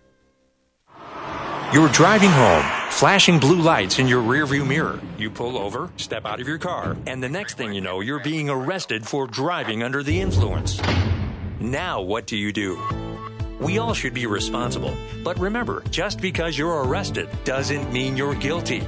Call criminal defense and DUI attorney Marcos Garza at 865-540-8300. The investigative teams at the Garza Law Firm know the justice system inside and out. They utilize cutting-edge technologies and investigative methods to prepare your specific case. Before you plead guilty to any criminal charges, call criminal defense and DUI attorney Marcos Garza. Put his number in your phone right now, 865-540-8300, because you never know when you or a friend will need it. Don't say guilty. Say Garza. 865-540-8300. 865-540-8300 and GarzaLaw.com. Backed by popular demand, shop tax-free at Better Mattress during the month of October. Save hundreds of dollars store-wide. Better Mattress will pay your sales tax on any purchase. My Better Mattress has me sleeping better than ever, and it's handcrafted in East Tennessee, so I know it is made to last by good people who care about the quality of their work. Better Mattress makes it so easy to choose a mattress, you can get started right now. Visit bedrmattress.com and click on Mattress Prescription. Answer a few questions, and they'll send you some options to start with. Plus, at Better Mattress, shoppers sleep worry-free. If you don't like it after 100 nights, they'll swap it out for you, and your Better Mattress will come with a 20-year warranty. Shop Better Mattress tax-free this month only. Good night just got better. We have all made the mistake of dropping or breaking our smartphones. See? But did you know that you can have it repaired for a fraction of the cost that it takes to replace it? Well, you can, because iDrop is the area's leading mobile repair store, home of the 1 hour or less phone repair, 1 year parts warranty, and #1 customer service. Broken screens, cracked cameras, charging ports, batteries, you break it, we'll fix it. If you didn't break your phone, protect it with one of our leading accessories such as LifeProof, OtterBox, UAG, Incipico, Caseology, and Spec. Visit our West Hills location at 7115 Kingston Pike, between Office Depot and Hardee's, or call 865-888-9740 and speak with our trained technician. That's 865-684-4900. Erie Rate Lock does not guarantee continued insurance coverage and is not available in all states. JC's Tree and Landscaping Service specializes in quality tree work done at an affordable price. Trimming and removing trees are their specialty. They also offer other services like land clearing, stump grinding, crane services, and all of your basic landscaping needs for both commercial and residential. JC's will give you a free estimate and beat any written quote by a competitor to guarantee that you get the lowest price around. Don't risk your land with a fly-by-night service. JC's Tree and Landscaping is licensed and insured. Give them a call at 865-599-3799. At work, can't call in? Don't feel bad. You can talk to the guys on the text box. It's part of the free Swain Event app.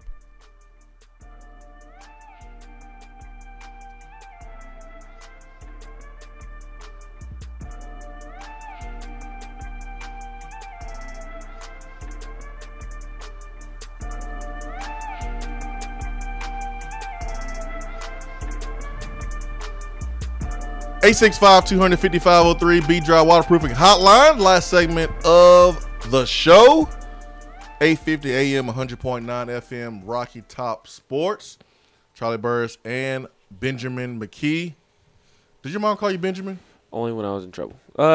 She actually never called me Benjamin. When I got in trouble, my dad was the one who would call me. Actually, no, neither one of them really called me Benjamin, unless it was like something like you just did and kind of just joke around. Yeah, just joking around. Now, my dad would call me Ben Tom sometimes because my middle name's Thomas, so just like shorten both of Ben Tom. Got it. Ben Tom. I like Benjamin. That's what I prefer. Benjamin. Or Steph Curry Jr. No, I'm Steph Curry Sr. Steph takes after me. I don't take after him. Oh, man, you funny. All right, so today's Sutherland Specialty Sliders, which is today's lunch special at Dead End Barbecue. Check this out. So there's a group of sliders that have hit the scene at Dead End Barbecue.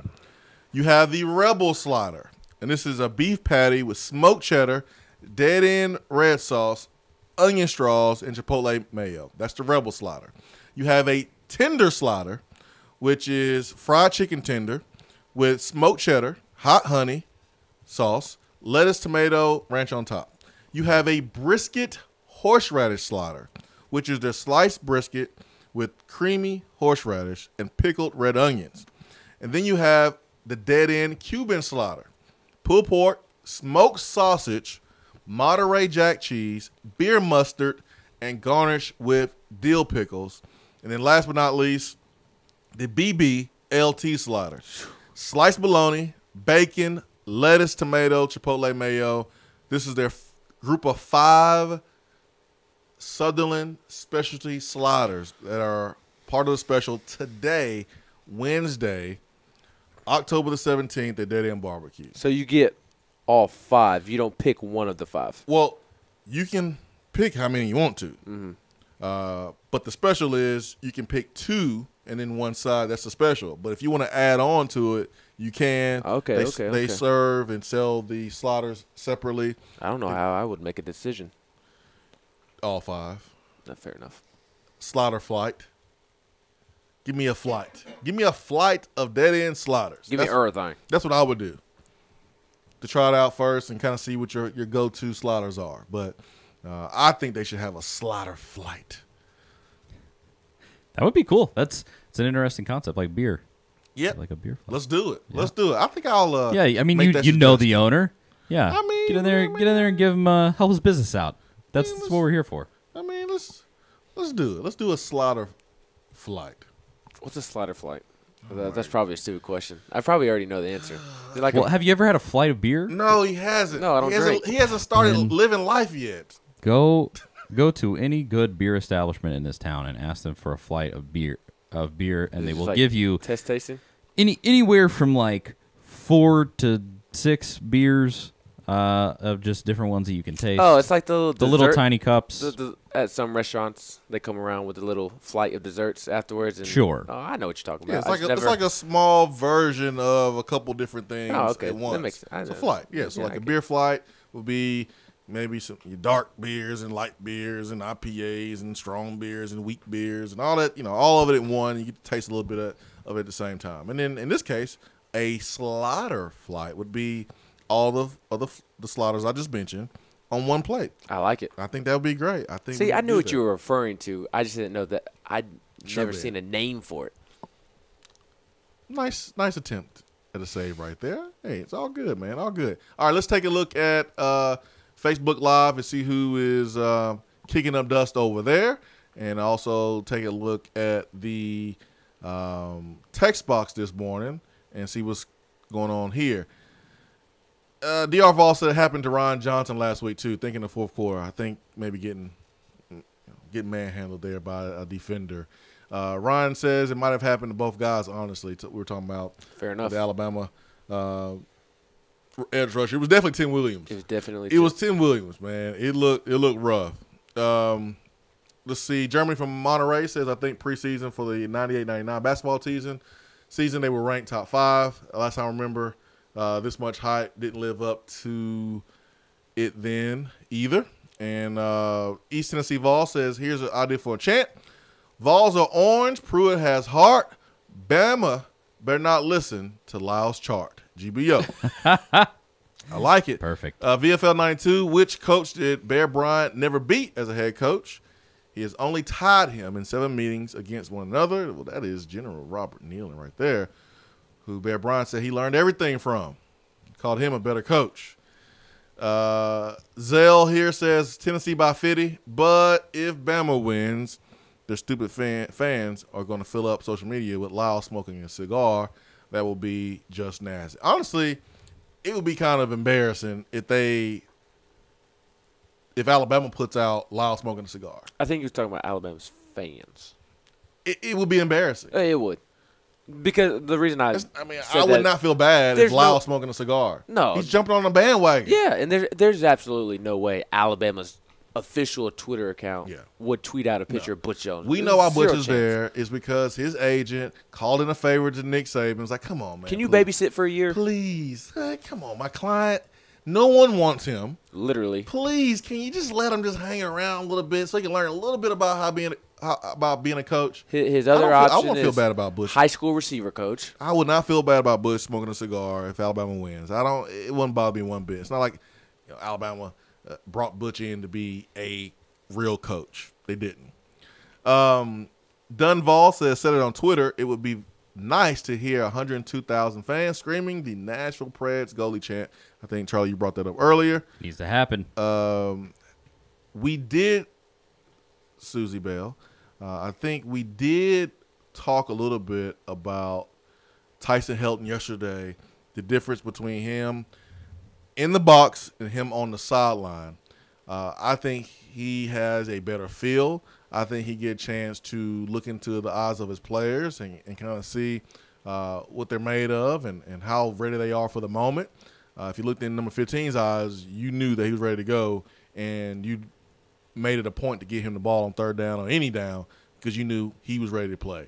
So I think Tyson Helton, and Pruitt said it, is going to be on the sideline for the remaining of the season, and that seems to be a better look for Tennessee's offense.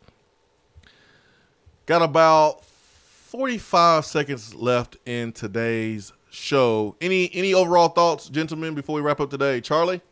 Ben? Screw Alabama. There To you hell go. with them. I don't All give a right. damn about the state. All right, except there you shout go. to Huntsville, my fiance. I will second that sentiment, and Tennessee basketball better live up to all this hype. That's all I know. I'm excited about the season. Let's go get it. How do you live up to the hype? What's living up to the hype? Right quick. You got to at least finish second in the SEC, and you got to have Grant Williams, Admiral Schofield be SEC Player of the Year. And make it to the Elite Eight. Yep. Let's go. October 31st, baby. Swain Event, fueled by Dead End Barbecue. That's our time for today. For Ben McKee and Charlie Burris from Jason Swain. Hope you have a great day. Friday we'll be at Alumni Hall giving out some gift cards. So make sure that you stay locked into the Swain Event, and we will give you more information about our remote Alumni Hall and how you can win. Have a great Wednesday. Peace and love. We're out.